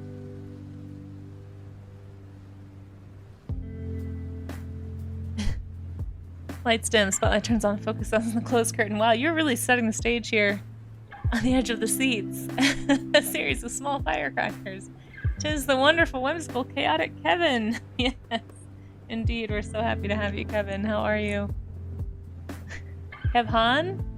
Is it Kevin or Kevhan? Either way. Good to have you. Gonna cheat a little bit and use the second brush on this one. That's okay. That's okay. As long as you're having fun and learning. I am gonna be looking at those warm-up sketches pretty soon, guys. So if anybody has a sketch that they would like to share, start thinking about dropping it in the Discord chat, the one that says warm-up art. Please just post your warm-up sketches in there. If you have anything that you warmed up with while we were working today, or just something you've done recently that's a warm-up. No finished art, probably. Unless you're just really fast and you finished something during these warm-up sessions, but generally it's something I would say within under an hour per image would be a warm-up. Otherwise you're just painting at that point, which is fine. But I just want to see what people have been up to, and the hope is that we can encourage each other to do warm-up sketches and not be intimidated by this need and this pressure to finish things and have things perfect and beautiful. It's okay to have things loose and sketchy and all that, so kind of part of the point too. Crowd cheers, Amaze is crying. I think Amaze was so busy painting. I hate to say it, Kev, he may not have noticed. Sorry, man.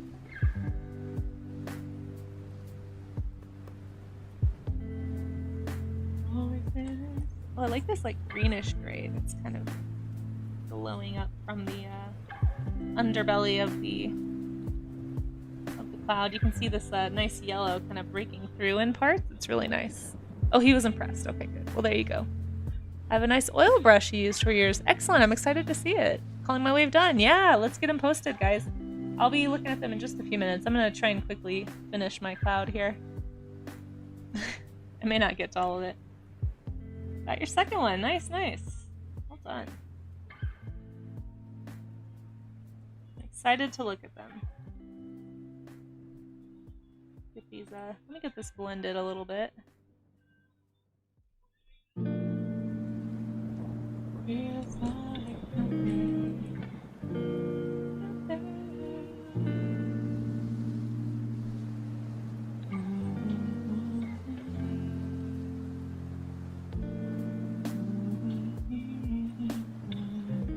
Mia, hello! Oh my gosh, you guys, it's Mia Pet. You can't sneak in, Mia. I'm too excited to see you. How are you? Oh my goodness. It's so good to have you in here. I know you don't stream lately, but you guys should all go follow Mia Pet anyway.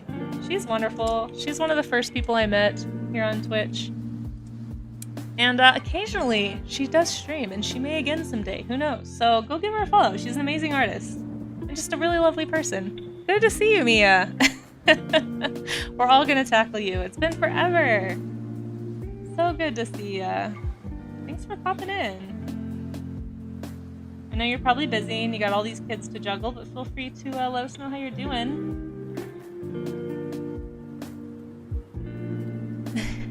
Yeah, of course, of course. Oh my gosh. Seriously, you guys should go go see Mia's work. Yeah, let me take a little pause here. Show you some of Mia's amazing work.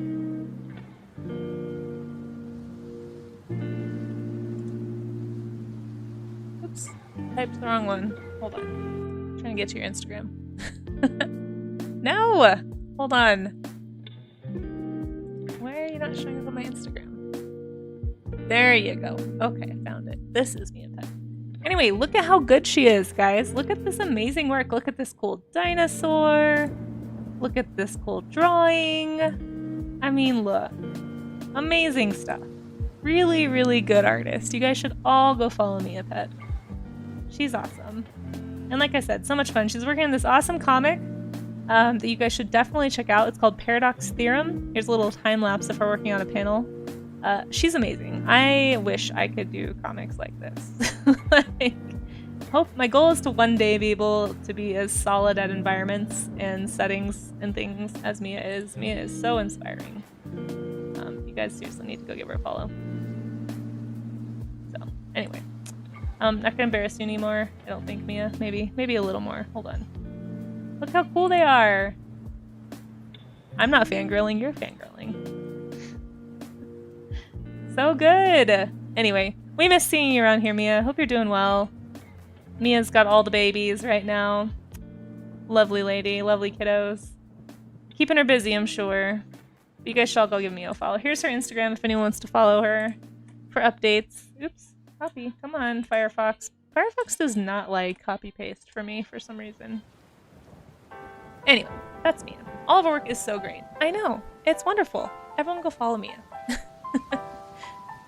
Been dreaming of streaming. Oh, I know. Slowly chipping away your comic. You're still working on it? That's awesome. I'm so impressed that you can get anything done chasing kids around, honestly. You are an inspiration.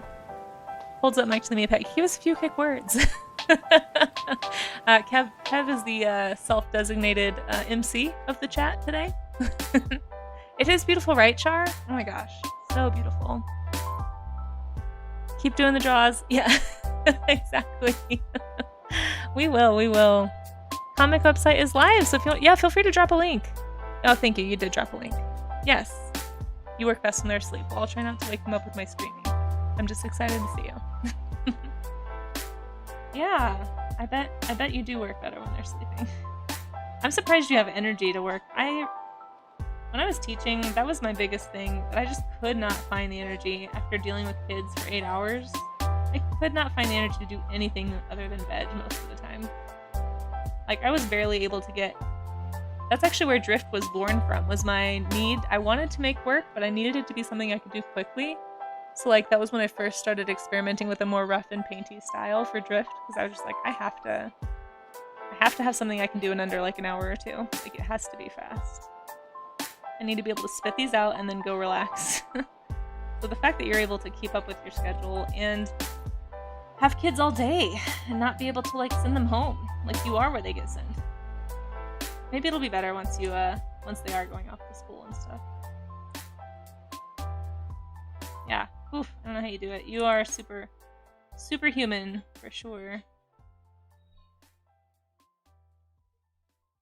Well, if you ever do start streaming, I will shout out the heck to your stream. Did you know Amaze is thinking about streaming? Did you know that, Mia? I don't know if you knew that. Amaze, when are you gonna start streaming? You guys should all follow Amaze too. Our lovely mod Amaze, who is here pretty much every stream.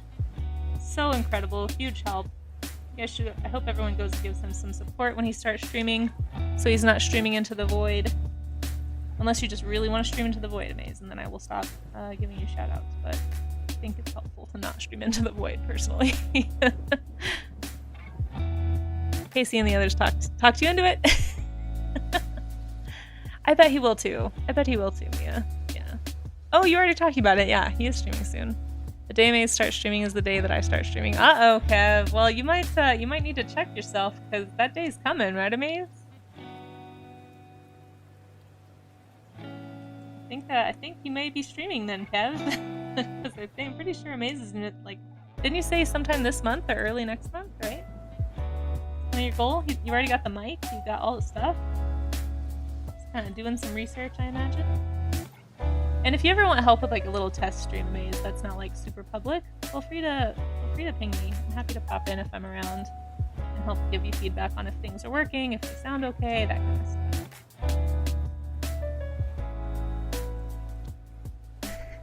Hamburger? Alright, thank you, RJ. Don't know what that means, but I appreciate it. Hamburger indeed. Right. Yeah, who knows? I stream occasionally on a different account. Oh, do you really? Do you do art streams? Next month, probably. Fair enough. Don't rush it.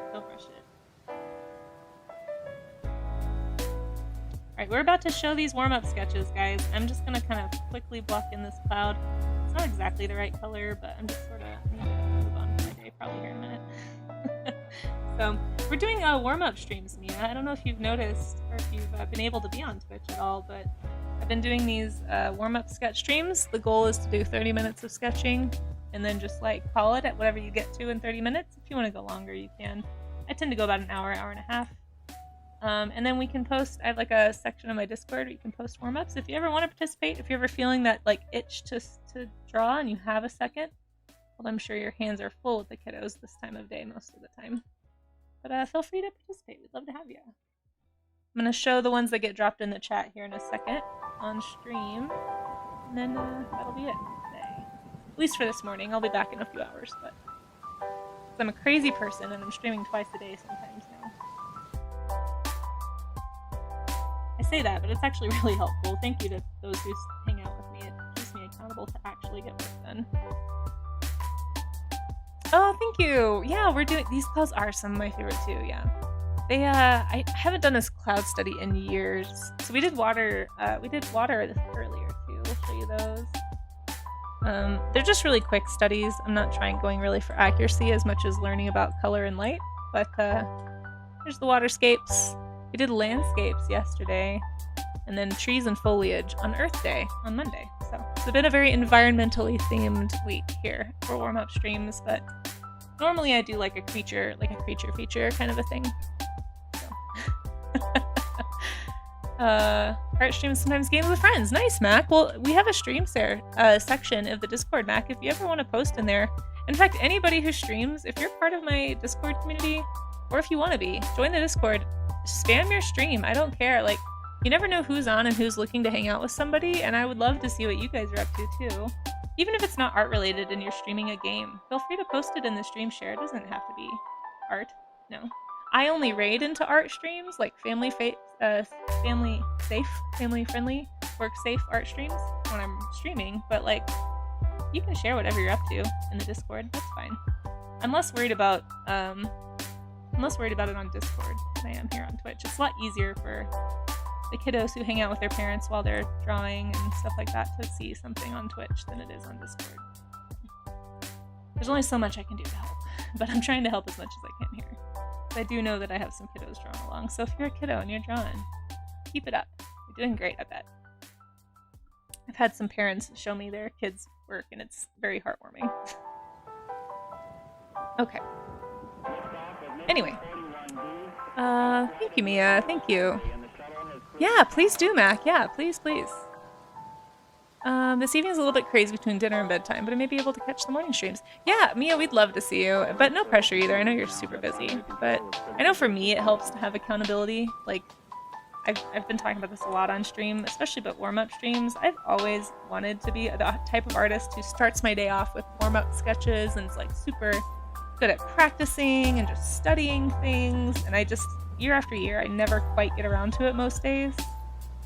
Like, I would get stressed when I first started because I was like, oh, I'm failing. Like, why is this so hard and scary? And, you know, after much self-consideration and maybe a little bit of therapy, I realized, oh, I'm just really afraid to fail. Cool. Like, that's what it is. But, you know, having these warm-up streams is really helpful. Just to have that accountability. So if you need that, if you'd like that, you are welcome to it. I'm basically forcing anyone who's here to be my accountability partner, though. So doesn't mean you have to. It just means by being here, you're keeping me accountable. So thank you. Let's see. Let me catch up on chat a little bit. I have a theory that all clouds are edible. If you can't eat them, then it's because they're not ripe yet. I mean, technically, you can eat what they produce, right? Like, the rain can fall in your mouth. I mean, you know what, Kev? You may not be totally wrong. Does it depend on the size of the cloud? Like, what kind of cloud are we talking about here? What's a ripe cloud? Can you please describe?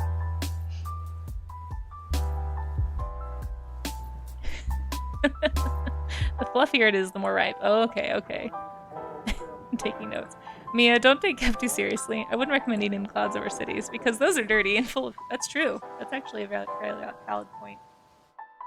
Did you guys ever see that Charlie Brown, I think it was probably a special, it's probably the Christmas special, but Lucy talks about how she never eats January snow because it's like dirtier. Ever since I saw that as a kid, I always think about like the first snow being dirty. and like don't try to catch those snowflakes in your mouth. Even though I know it doesn't make any sense. But just as a kid, I was like, that really checks out, Lucy. Wow, that's really valid advice. But I unfortunately lived in Texas, which is not a place that gets a lot of snow anyway. And so I very rarely had a chance to actually put into practice this theory.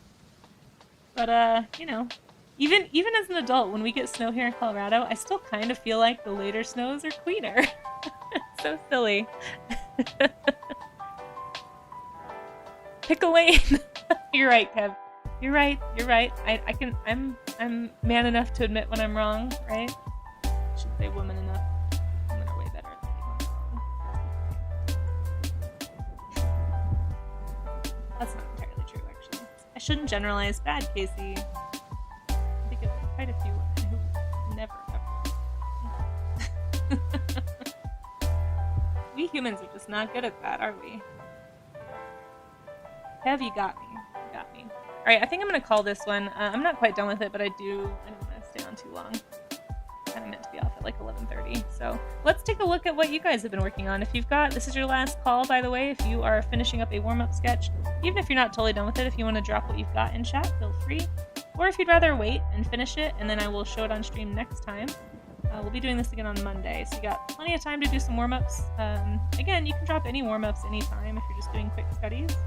That is what I want to see in warm-up chat, so yeah, if you want to share those to help encourage others to warm up and not be afraid of failure, like moi, feel free to do that. Okay.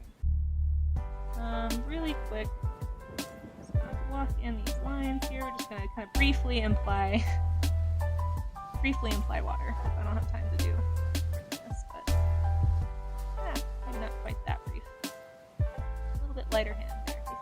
I do like these little reflections that are sort of like bunched. It's like you can see wherever the cloud, so like see how this cloud, like it's kind of reflecting here. This one's reflecting, well, you can see it better here. But anyway, that's why you're seeing some of these shadows kind of coming up out of the bottom. Remember, ask yourself questions so that you can actually learn from this. I want to make sure I'm focusing on that, because I feel like I haven't done a good job of that sometimes. We're not just trying to make a direct copy. We're trying to actually learn and grow as artists. Or just observers, really. And even if you're, I think I said this earlier on this stream, but even if you're not an artist, if you're a writer, if you're a scientist, like, training your observation eye is helpful for all humans. Keeps your brain thinking and turning. You know, never too early to keep Alzheimer's away, guys. Be curious, stay curious. All that good stuff. Okay, anyway, we're just gonna call this done. But it's good study. Invite invalid? Oh, because you already joined. Well, welcome, Kev. Welcome back.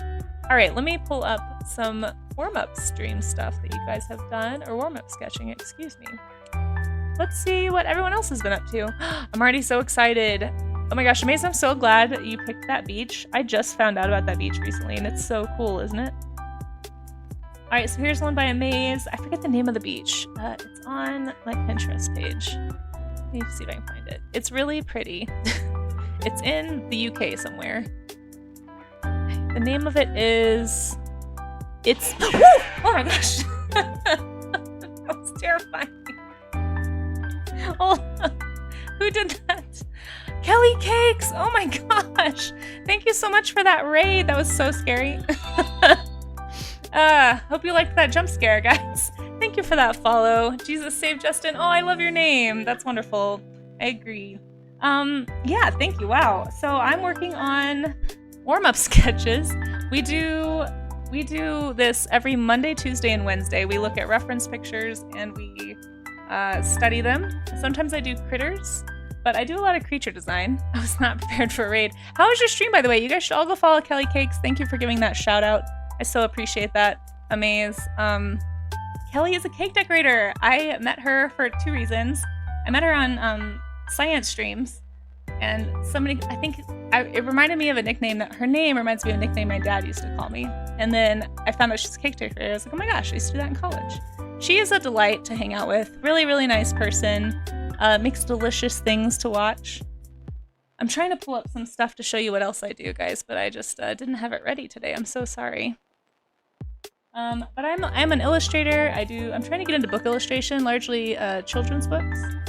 And Kelly, if you have any cakes you want to share before you go, I know you probably have to raid and run, but there is a count for the jump scares. Mia, that's new.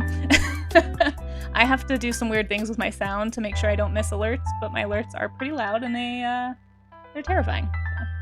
Anyway. But yeah, if you need to run, that's fine too. I totally get the exhaustion. Sorry guys, I don't have like anything ready to show you. Here's a recent illustration that I did, I guess, somewhat recently. This is what you can typically expect from me, is like digital painting, creature design, that kind of thing. No worries, Casey Smokey. No worries, I like your name too. Sorry, I think I'm behind on chat. Thank you, Mama Meow. Boo, yeah, you definitely scared me. It is the one in Ireland. Yes, Lagom Core, yes, I think it is. Yeah, that was terrifying, right? The Cake Crew, I love it. Well, thank you, Cake Crew, for stopping in. I don't do cakes on stream, but I do sculpt sometimes. Would you guys like to see a sculpture? That's kind of cake. Cake is like sculpting. That's how I've always thought of cake decorating. It's like you're sculpting the icing, right? I guess I could try and dig up like an old cake decoration I've done. But anyway, cakey art, yeah.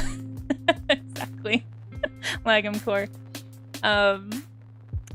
Yeah, but you guys should go. She is a delight to hang out with, you guys. And if you've never watched cake decorating happen, she's great at it. It's super interesting to watch, and you'll learn a lot from it.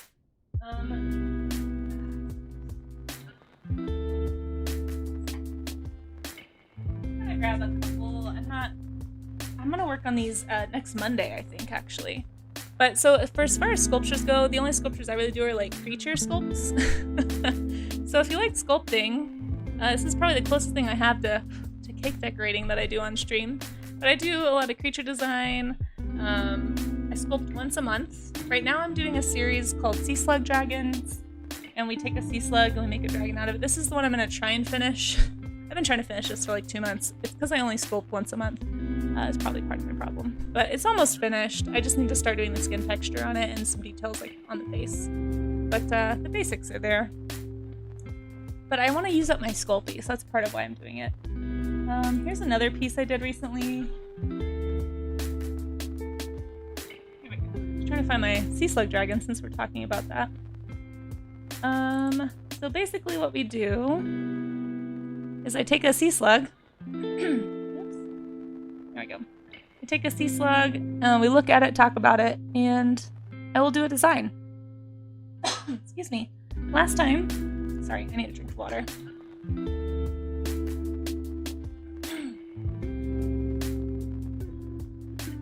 Excuse me. So I'm currently doing this first and third Wednesdays. So we'll look at a sea slug. Sea slugs are amazing, by the way, if you're not familiar with them. And we will make a creature design based on these sea slugs. Actually, last time, a few people actually designed off of the sea slugs with me, which was super fun, and I haven't seen that before, and that was exciting. But I usually do these, like I said, first and third Wednesday of every month. I do stream in the afternoons, so if you aren't around in the mornings, you can always hang out with me in the afternoons. I do afternoon streams Monday, Wednesday, and warm-up streams like this, like the one we're doing now, Monday, Tuesday, Wednesday. So anyway, if you're into digital art, if you'd like to learn how to draw, or if you just haven't drawn in a while and you're feeling kind of rusty, feel free to join me. I try to talk through why I'm making decisions I'm making to help explain it, and yeah. Anyway, that's what I do. Welcome. I love sea slugs. They slug in the sea. Exactly. Exactly. They absolutely do slug in the sea. Anyway, that's what I do. So welcome. Welcome on in. And I hope everyone's having a good day. Oh, thank you, Casey Smokey, and I appreciate you hanging out. That's cute. You sculpt as well. Oh, nice. A Shenron coffee cup. I would love to see it, honestly. So I'm kind of newish to Twitch. Like, I used to stream on Twitch more often, and lately I haven't been as much until this last year. I decided to get a little more serious about it and try and like have a schedule and like be regular and like get involved and not be terrified of the internet and meet people. So that has been scary. But it's actually, you know what, guys? Art Twitch is so nice, and I want to pass along the niceness that I have been shown. So if you are an artist, if you're in chat and you have some stuff that you're doing, as long as it is work safe, family friendly, feel free to drop a link in chat. You can drop it in the Discord as well if you're not Discord overwhelmed by Discords and you want to join another one. I know everybody has one, but I'm always looking to meet more Twitch artists. So if you are an artist, I would love to meet you. Let's see what you're up to. It's in the beginning stages. That's fair. That's fair. Currently paint because I'm using clay from a deconstructed piece. Oh, that's cool. So you're taking one that's already... I used to do some ceramic stuff. I don't really have anything with me anymore. But that's really cool. Sorry, I forgot we were actually just in the middle of showing off some work, guys, right before you guys got here. So I'm going to get back to that because I need to actually probably finish up stream here in a minute. But thank you so much for popping in. Sea slug dragons actually exist. If you haven't seen one, it's probably because you don't believe in them enough. That or you're probably facing the other direction. Those are facts, Kev, for sure. And welcome back, Mia. Good to have you. Okay. Yeah, so let's get back into Discord then. Thanks, Maze, yeah. Sorry, I was doing my little, hey, this is who I am since you just got here raid thing. But yeah, we were talking about this really cool beach that Amaze drew for his warm-up. I have lost Pinterest. I got scared out of Pinterest when you guys rated me. Anyway, it's called Eatson or something like that. But I think Lagom Core said it's in Ireland, and I think you're right, yeah. So this is what Amaze did. It looks awesome. If I can find my mouse, I'm definitely giving it a little heart. Really nice job. Looks very well structured. Yeah, great proportions, great colors. I think this looks great. I'm excited. I love it. Oh, this looks so good. Is this Cookie? I always forget. You told me yesterday. I just remember the bird. Or no, this is Char. This is Char. Put the sculpt in our share. Yeah, please do. I'd love to see it, Mama. For sure. I think you did a fantastic job. Look at the movement in this wave. You really did a great job studying this. So we're talking about, for anyone who's new to art making, the point of a study being to actually learn something about the structure of what you're painting from instead of making an exact copy and getting caught up in details. This is fantastic. I love these colors too. This is a great photo. Great one to study from. I love the way you got the ridge line right here. You guys can see that. I'll try and point it out. See how the wave sort of crests this way, and you can see how the two sides are kind of smashing up against each other right there. You really got that. Like, you can see the movement. So this is a great example of a study to really figure something out about how something works. Yeah, the painting looks more dynamic. I love that personally. Struggling with the time limit, that's fair. You can always go a little longer too. I mean, some of mine take longer than 30 minutes for sure. I just say, I feel like a warm-up sketch shouldn't be more than like an hour and a half. Like, if you're spending an hour and a half on something, you might as well just paint it. But that could just be me too. Oh my gosh, Mac, this looks great. Nice job. Oh, I love it. Really good job with that art. The colors are fantastic. I love the blending. This is a wonderful study too. You guys are doing so good. This looks amazing. Feel free to speak up in chat when I'm on yours so people know who to follow and who you are. Yeah, this looks great. Look at the translucency right here on this crest. That's so tough. That kind of thing is so difficult. I actually was intimidated by this picture, so I didn't choose it. But you just jumped right in and went for it. That's awesome. Well done. Well done. Yeah, if the time limit's rough, we can always lengthen it. I mean, I just feel like 30 minutes is an easy benchmark if you don't have a lot of time. I want to encourage as many people as possible to do studies. And I feel like if you're like a busy parent or if you're at work on a lunch break, you may not feel like you have enough time to study, but if you can carve out 30 minutes a day to do a study from reference or from looking at things around you, you're gonna see improvement in your art. So that's the whole reason I say 30 minutes. But if you have time to sit down and make it go longer, you know, get what you want out of it. Amaze, I love this. I feel like your style is so strong in this too. Like, I can see this as a background in your comic. I like how you chose to do the wave crests. Again, the same thing as the other. You did a great job capturing these wave shapes. This is a really good, like, I can really see the different like foreground, middle ground, background. Great perspective, great movement, very dynamic. I love it. Really nicely done. These are awesome. These are awesome. You guys are doing such a great job. I have to make sure I give everyone hearts. So good. So good. Oh, another one. Chart. Ooh, dang. Oh, that just makes me want to paint more. I love these painty strokes you're doing. Can I ask what program you're working in? You may have shared this already. Okay. Oh no, the ads! Oh no, ads! Ads, no! Ads! Sorry, guys. Who did I skip? Who was in ads?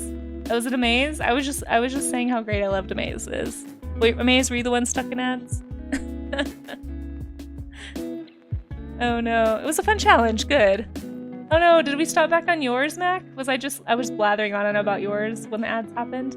I think the last thing I was saying probably was that the transparency right here is really difficult. For sure. But yeah, I love all of it. I was just giving everyone hearts too. Was you doing the ads? But you have a sub, so hopefully you could hear what I was saying. Yeah, this is what Amaze did. You guys should all go follow Amaze. He's gonna be streaming soon. He was working on a comic, and I'm excited to see him working live. It'll be great. It's Amazing Fan 15 right there in chat. I was at the very end of yours. Okay. Yeah, just again, for anyone who missed it, just the movement, like studying the movement of these waves is so critical, and like waves are scary, but you did a great job. Like the foam lines that you've gotten into the water is really nice for sure. Love it. Love it. Okay, and I think I just got into this one maybe. Using Clip Studio. Okay, great. Corporate America, I have no money left. Amaze, I feel ya. Or was that Kev? I think that might have been Kev. Yeah, I was just saying I think I just really love the movement, and like seeing painty strokes like this just makes me want to paint some more, which is tough because I gotta like update my Ko-fi and stuff after the stream. But this is good. This is very fun. I love it. I love that you got these color swaths in really quickly. Really nice job with the reflections, and like hopefully helping to think about like why they're happening. But yeah, the color reflection's great. It's wonderful. It's beautiful.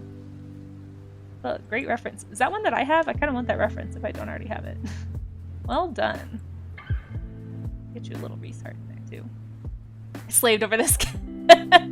Wow. You know what, Kev? That is a ripe cloud right there, if I do say so myself. Thank you for participating, Kev. I can tell you really looked at the reference. Is that the truly ripe ones, right? Oh, Kudo, is this one from your own picture? This is great. I love that little rainbow there. From 2017, nice. Well done, Kudo. Great job with the silhouette on the trees. And the gentle, like, different colors and things happening in the clouds here. Really, really nicely done. This is great. Kudo, I'm loving seeing all this realistic stuff from you lately. I'm not used to seeing that from you, but I'm really enjoying it. I'm hoping you're enjoying it too. I hope you're getting something out of it. Kev, you get a heart too, don't worry. I love it. That looks great, Kudo. Thank you guys so much for sharing. To share that sculpt. I mean, I don't have to share it on stream if you don't want me to, Mama Meow. I'll go peek at it. I'll go peek at it. Oh, but it is very cute. I don't think you should be embarrassed. It's adorable. I love it. That's awesome. I love how he's holding on to the handle. If you don't mind, I'd love to share it. Oh, okay, pushing yourself out of your comfort zone. So this is what Mama Meow just shared. Look at this really cool sculpture. You guys, maybe we should have like an art share stream. Maybe I should do a stream like once a month where I can just show things that people posted. I've seen some artists do that. Would that be something you guys are interested in? Because I love sharing this stuff. This is cool. Are you gonna have to refire it? How do you do that? How do you put like old clay back on a ceramic piece and then like I'm so curious about your process. Do you stream this or is this just something you're doing for fun? This is wonderful. I love it. Really nice. Thank you for sharing. Be brave. Nofi! Nofi, how are you? It's so good to see you, Nofi. You guys shall go follow Nofi as well. Nofi is another digital artist. Wonderful work. See if I can get to the shout out before Raga trying to give shout. Oh, thanks, Raga. You guys shall go follow Nofi as well. But I hope your day is going good. Let's see. Let me catch up on chat a second. Make sure I didn't miss anything. We're back now. Okay, cool. Thanks. Masterpiece, right? That little cloud. That is the ripest cloud I've ever seen, Kev. I will say. No critique, I see. It's perfect. What is there to critique? It's got the smiley face. Looking ripe. Alright. So nervous to share that sculpt. I'm very new at sculpting. Oh, really? This is the first sculpture you've ever done, Mama Meow. Wow. I mean, I think you've got a knack for it. And yeah, hey Ark, how you doing? Good to see ya. Thanks for popping in. Okay, I think I caught up. Let me scroll down. Okay. If I missed your comment, I'm so sorry. For anybody who said something, please restate it. I'm really bad at Twitch. I think I mentioned that at least 5 times a stream, so. Gotta go. Yeah, see you, Kudo. Thanks for participating. I loved your piece. I'm doing well. We just finished doing, I'll show you what I just finished doing. We just got rated by Kelly Cakes. So I might finish working on this a little bit since I didn't quite get to finish my study. But we were doing Waterscapes and Seascapes, or those are the same. Waterscapes and Skyscapes today for warm-ups. These are the ones I did this the first half of the stream. Just looked at like different water scenes. Just trying to study like shapes and colors and those kinds of things.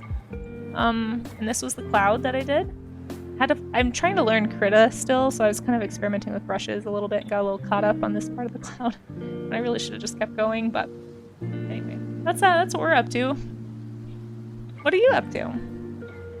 That dragon is definitely a dragon. 10 out of 10 would slay that thing to save a princess. Oh my gosh, don't kill it. It's cute, Kev. Super cute. Okay, let's see. But yeah, we just finished our warm-ups. Masterpieces. Oh, I don't know about that. We're just practicing training the observation eye, right? Like, I'm hoping that I can bring some of the things I'm learning into my illustrations. Speaking of, I'll actually give you guys a preview of what I'll be working on later today, if you'd like to see. I'll be back on in like 4 hours to stream. I'll be doing some like kids books stuff. I'm trying to revamp my whole portfolio. And so I've been working on a few pieces. Whoops, no, I don't want that. This is one of them that I'm trying to finish up. I haven't quite finished. I just need to do some touch-ups on the lighting and stuff. It is a sequel image to this image that we were just showing on stream a little bit ago. But I'll probably either finish touching this up or work on... Where is it? Oh, it's in Clip Studio. This is the problem. I have too many art programs that I work in. Can't keep track of them all. Let's try this one. Good thing my computer is built for this and can open 50 million programs at once. So I'll be finishing up, or at least moving forward on this piece, hopefully later today. Probably changing some things with the elephant. I was looking at it yesterday and some stuff was bothering me, so I'll probably adjust a few things. But I want to bring in some of the water studies that we just did, specifically, into this, as it's good to refresh on how reflection and stuff works, right, before you do something like this. And then I did like a jungle scene earlier this week for landscape studies. And so I'm hoping to bring some of that into the foliage and the trees back here. But hopefully I can work up this stuff, keep it loose, because I'm finding that I just enjoy and I work more quickly this way. And hopefully I can bring that in. Yes, of course, teach me how to clouds. You know, we could do another quick cloud study really fast since I got a raid. I don't mind doing another short one. I do need to be off in probably 15 minutes. But we can do that. Thank you, Nofi. Sketching out the 4 ideas for some fan art. Oh, nice, nice. I love that. I am learning Krita. Yep. I'm trying to anyway. Some little tutorials drop. Yeah, do it. Do it, Amaze. Oh, thanks, Mia. You're so nice. We'll see if an art director or an agent agrees. I've gotten so many rejections. I think my goal this year is to gather 50 rejections. Because if I can gather 50 rejections, then that means I tried at least 50, if not 100 times. Because like half the time you just don't even get a response when you query an agent or an art director. So my goal is to make 6 new pieces by this summer. This is the 3rd piece. So I'm like halfway there. And hopefully I can do a few more before June. We'll see how many I can get done next month. But that's the goal. I'm trying to make it happen this year, so we'll see. I mean, I've been trying to make it happen every year, but this year I'm really trying to push. And streaming is helping. It's keeping me accountable for sure. All right, well, since we had a raid and since Nofi wants to draw with us, let's do one more cloud study. I'm going to do a quick cloud study. If anyone needs references, you can click the link at the top of the chat. You would hire me so quickly. Oh, thanks, Mia. So the one at the top is Waterscapes. You could pick one of those. I'm going to actually go to the main scenery and nature section and pick a cloud. You know, this is the other one that I was looking at doing. I almost did this picture, so let's do this one. I'll put this one in here. And I'll post it in Discord if anyone wants this exact picture as well. But if you'd like to draw along, pictures are in chat. And we'll do this one real fast. I'm gonna go pretty loose. but I can show you how I do it. It doesn't mean it's the right way to do it. But it is a way to do it, you know? Make it a little smaller so I don't get too caught up in details here.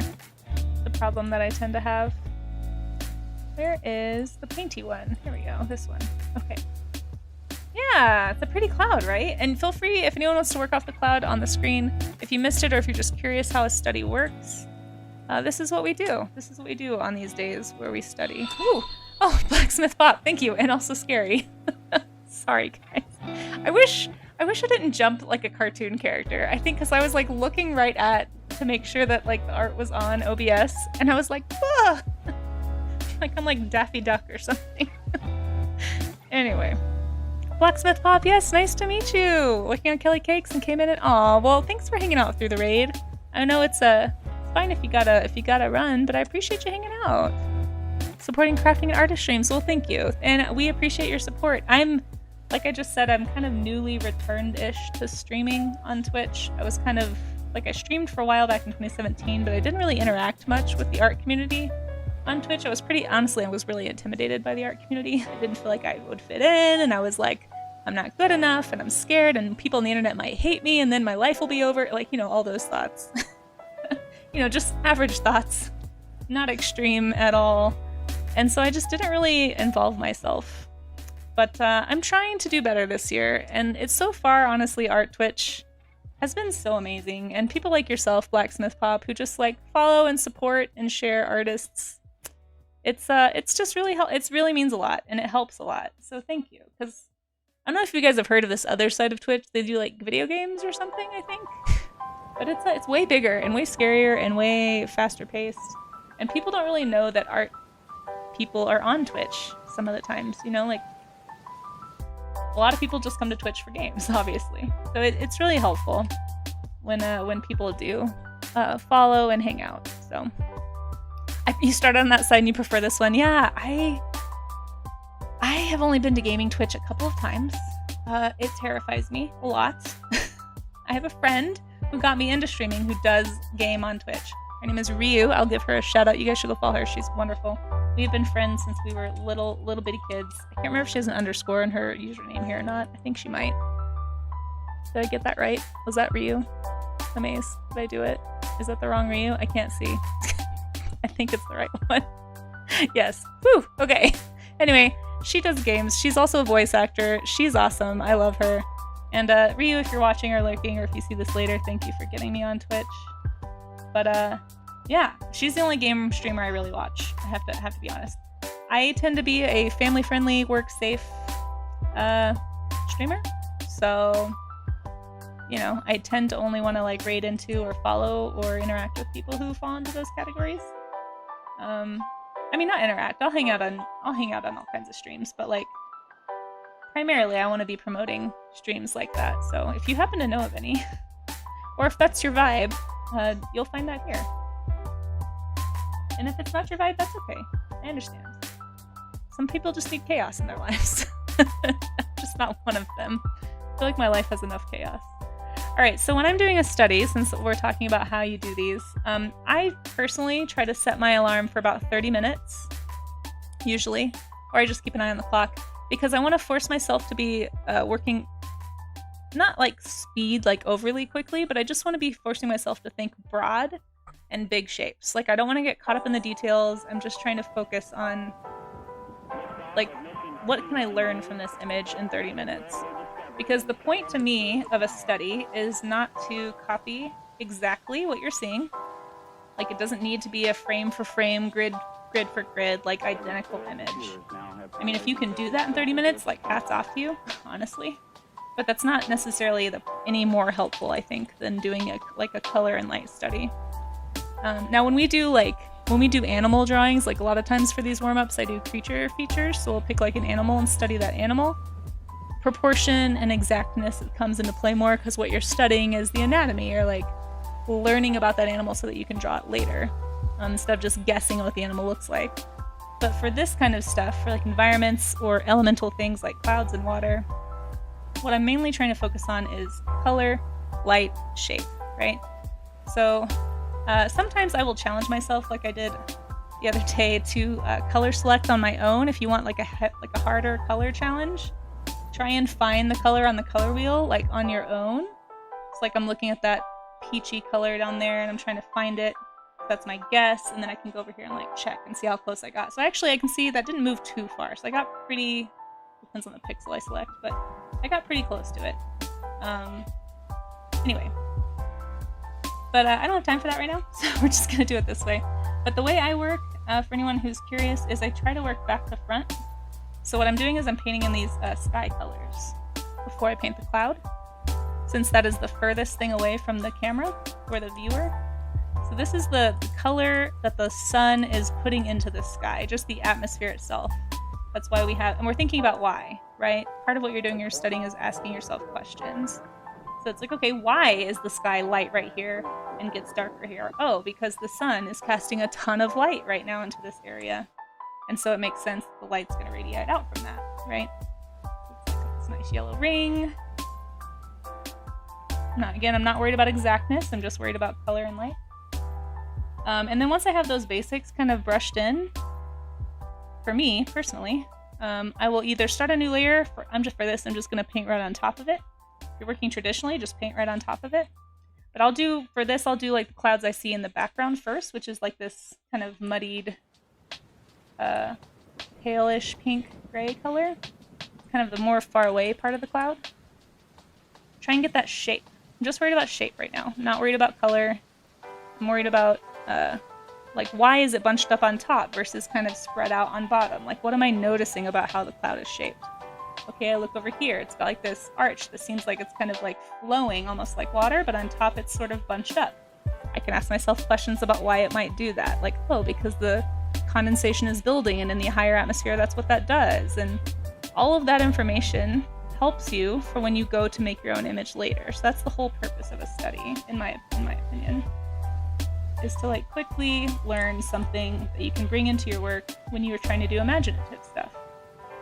So again, I'm not worried about exact shapes, just trying to quickly block it in.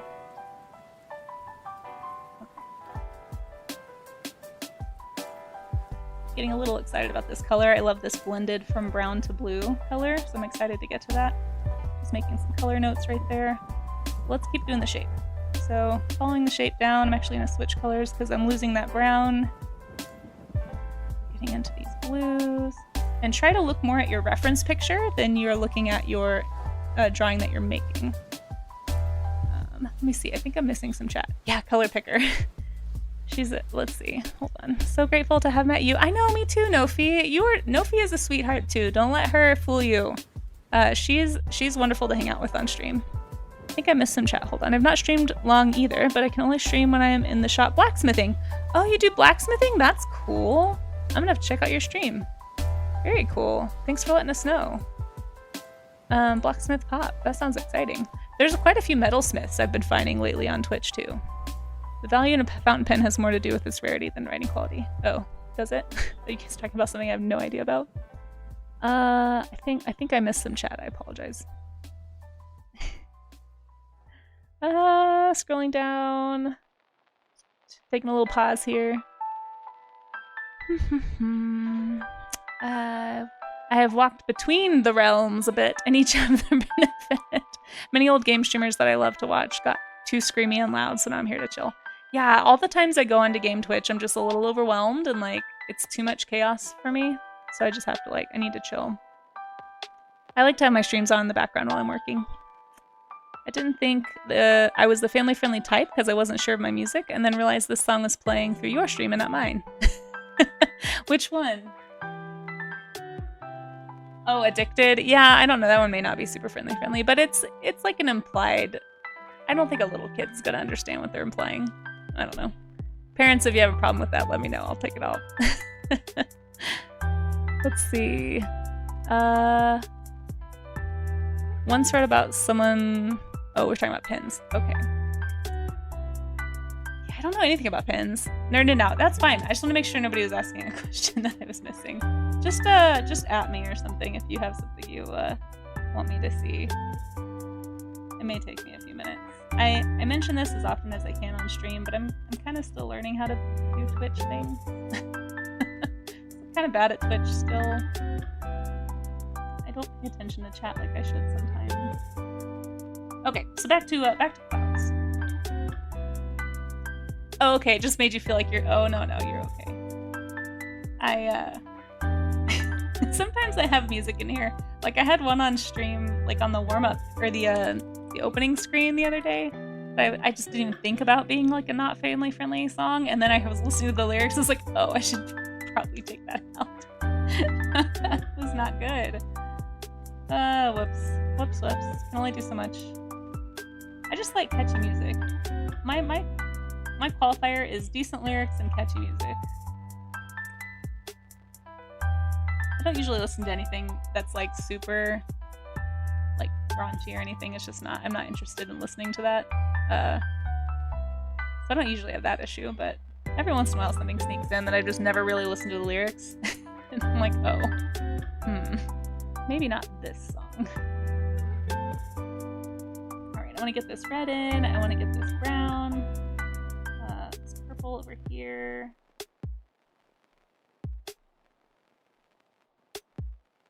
Okay, I'm going to do some blending to kind of get the right colors here.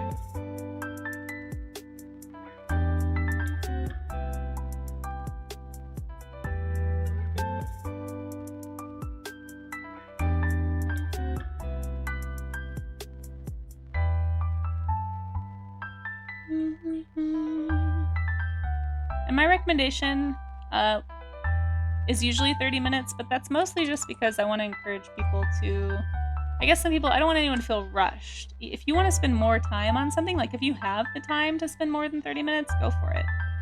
For me, I want to get as many done as quickly as possible because my time is pretty limited most of the time, so I've just gotten into a habit of working quickly.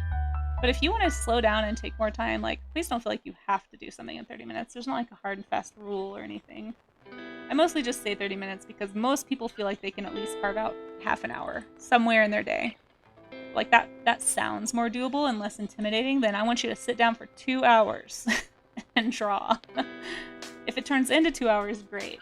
But I say start with 30 minutes, and if you feel like you have more time to keep going, keep going. I hate when they slide in their suggested music. My music is the only thing I think about. Yeah. Are you talking about Spotify, like, suggesting random stuff? Yeah, some songs' lyrics just have, like, they're just gonna fly over the heads. For sure.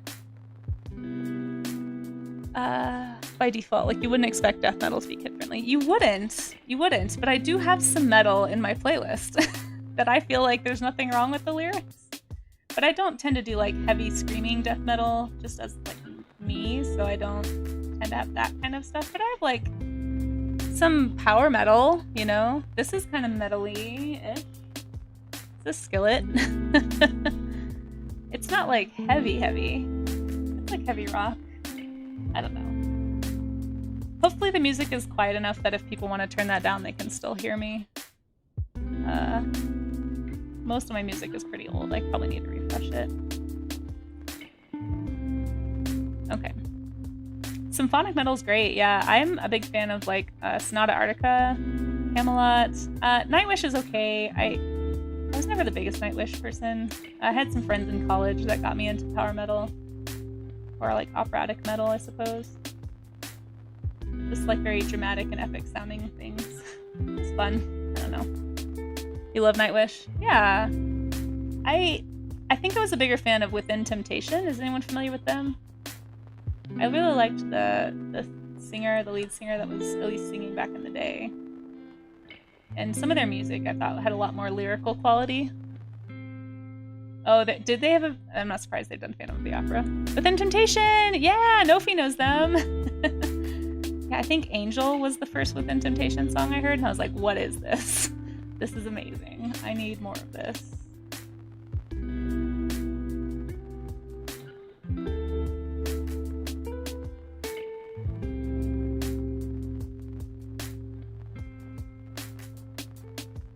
I think most genres have something interesting to offer. Like, you'd be hard-pressed to give me a genre that I couldn't find somebody in there that I enjoyed. But you're right, there are definitely some genres that are just, like, more naturally kid-friendly than others. Okay. I tend to just listen to stuff that sounds fun. gonna do a little bit of blending out here. We talked about this a little bit on the water stream, and I am going a little fast. I'm probably not gonna go into the same amount of detail that I did on that last cloud picture. But yeah. Basically what I like to do is work back to front. And then when you come in after you've done like your color blobs, you'll be kind of surprised, but once you start adding those little tiny details, like little tiny highlights, tend to like really pull a piece together. And if you've done digital painting, you probably know this on some level, that it's always the details that people like the most. It's always the stuff that didn't take very long. Does anyone else notice that, or is that just me? Maybe it's just me. But it's like the little tiny touches that you added. They tend to be the most impactful. And I don't know if it's something in our brains that's just wired to kind of take things in kind of gestalt and focus on small details and to get an overall feeling of something, or if it's just an effective paint. But I just noticed, like I'll spend tons of time on like, I don't know, I'll spend tons of time on like building up this background and kind of like making it look really realistic and then, you know, blah, blah, blah. And then I'll do something simple like, you know, like this cloud right here. Perfect example. Like this cloud, I'll put like right in front of it, you know, just like have some nice fade, get a little smaller brush, do some highlighting around it or something to kind of impact it a little bit more. And then somebody will be like, oh man, I love how that cloud really pops. Like that looks so great. And it took you like 5 seconds, you know, and it's not like it's bad. You're still like, oh, thanks. I'm glad you like that. Like I like it too. That's why I put it there. But it is funny. It's funny how that works, isn't it?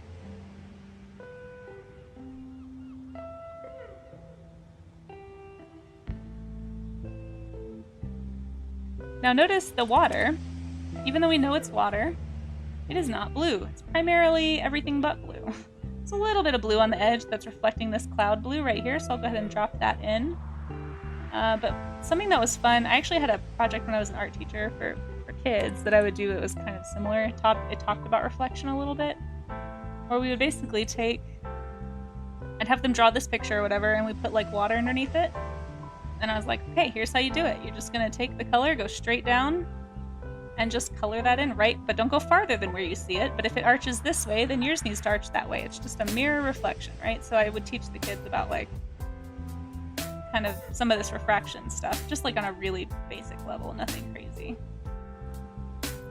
But it was always kind of fun to see like how much those concepts were grasped by the kids. And they honestly came up with some really fun stuff. It was a good time. And I think if you're an adult sitting there like wishing you knew how to do stuff, like try it. If a 5-year-old can do it, I bet you can too. You just might be afraid to try, which is a really common issue that we have as humans. Very afraid of what others think of us. But you can see, I mean, that same concept applies right here. I'm basically taking those colors and just dragging them right down below.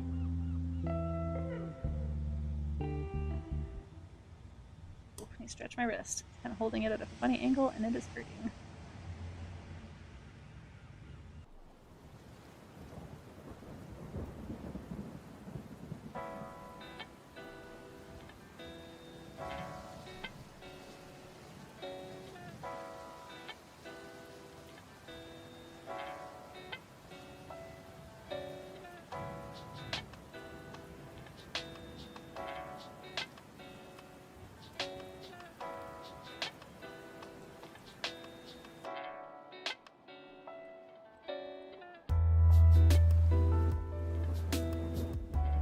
Okay, I think I'm reaching a part where I think I'm gonna have to stop here. It's not as thorough as my other studies for sure. There's definitely things I could do to bring it together a little bit better. Oops, I'm in an ad. Sorry. Sorry for anybody who's stuck in the ad.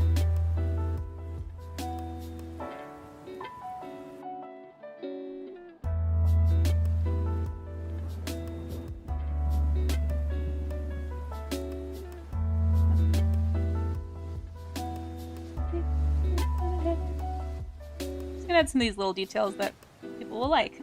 You know, like a tree or a pier or whatever this is. These little things just kind of sticking up into the water.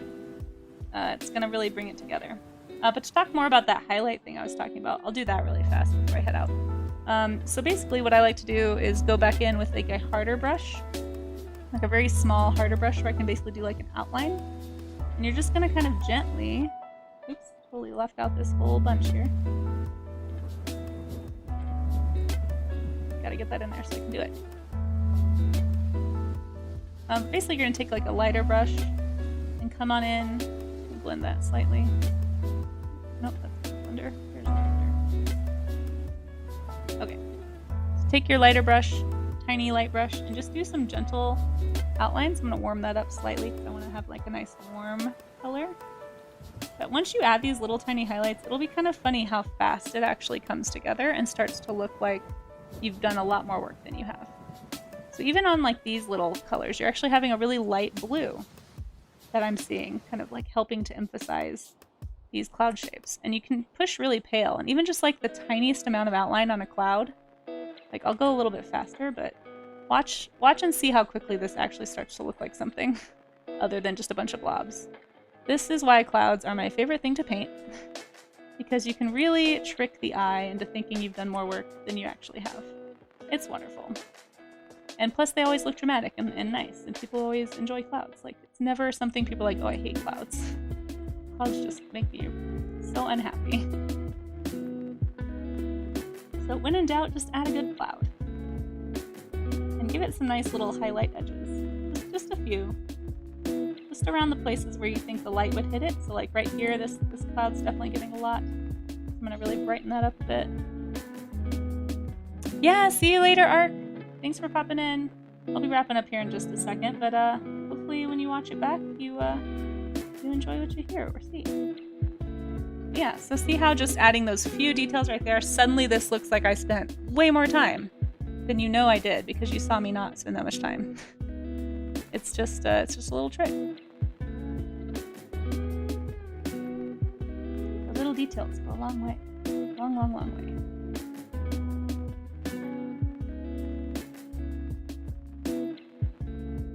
Just remember that your outline, usually with clouds, the brights are always on the outside edge of the cloud. So if you're going to use that trick, wield it with wisdom. You're always going to have those brights kind of sticking up. And try to make sure your light stays the same. Don't change it like I just did. But anyway, I'm going to have to head off, I think. That's about as much time as I have. Little tiny details where you take those colors and kind of spread them around. Also going to help give that cloud a nice look. Hopefully that was helpful to anybody who was curious about painting clouds. We will definitely do an actual, like another cloud day or something. I just mostly wanted to talk about like skyscapes, waterscapes in general today as we were doing our environment theme. And I don't know, if you have any questions, let me know. I'm no expert. I can just tell you how I do it. But, you know, we all have things to learn from each other, so maybe you have a way that you could share with us, and then we could all learn from you, you know? Another one before I go that I also like to do when I do clouds sometimes is the subtraction method. So, like, I can take the cloud, like, I see this, like, hole in the cloud right here. I can take that sky color behind and just kind of cut out a little shape there. And I can do this in a few places with whatever that local sky color is. And it's going to just make it feel detailed. Again, more detailed than it actually is. So even though you guys saw that I did this pretty quickly, just those little tiny details, you don't need much. Because remember, this is just going to be in the background. And obviously, if I had more time, I'd like come in and do... Let me see if I can find a brush that'll do this for me real quick.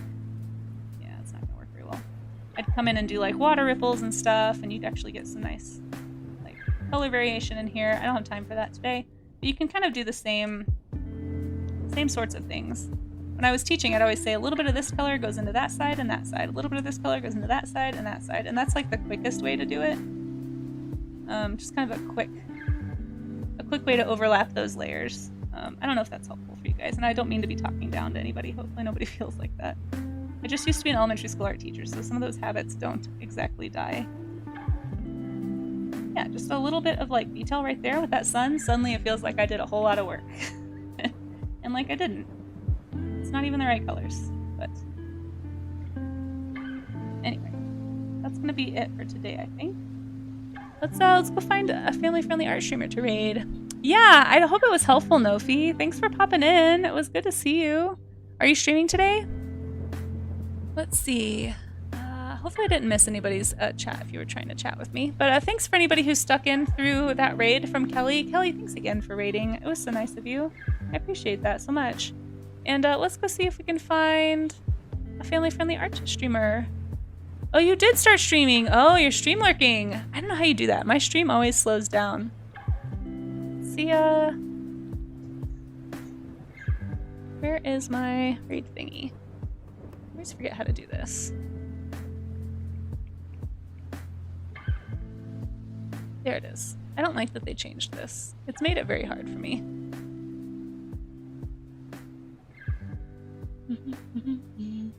For some reason, Nofi, it's not showing up on my stream that you are reading. Huh, let me try refreshing. Weird. Oh, but thanks, Amaze. So yeah, if anybody wants to follow me online, there's all my links. If you want, you can join the Discord. If anyone has any warm-up sketches that they want to share, you can post those in the Discord. I will show them on the next warm-up stream. Hey, Yokota, how are you? Thanks for being here, guys. Let's see. Who have we not... Still not letting me...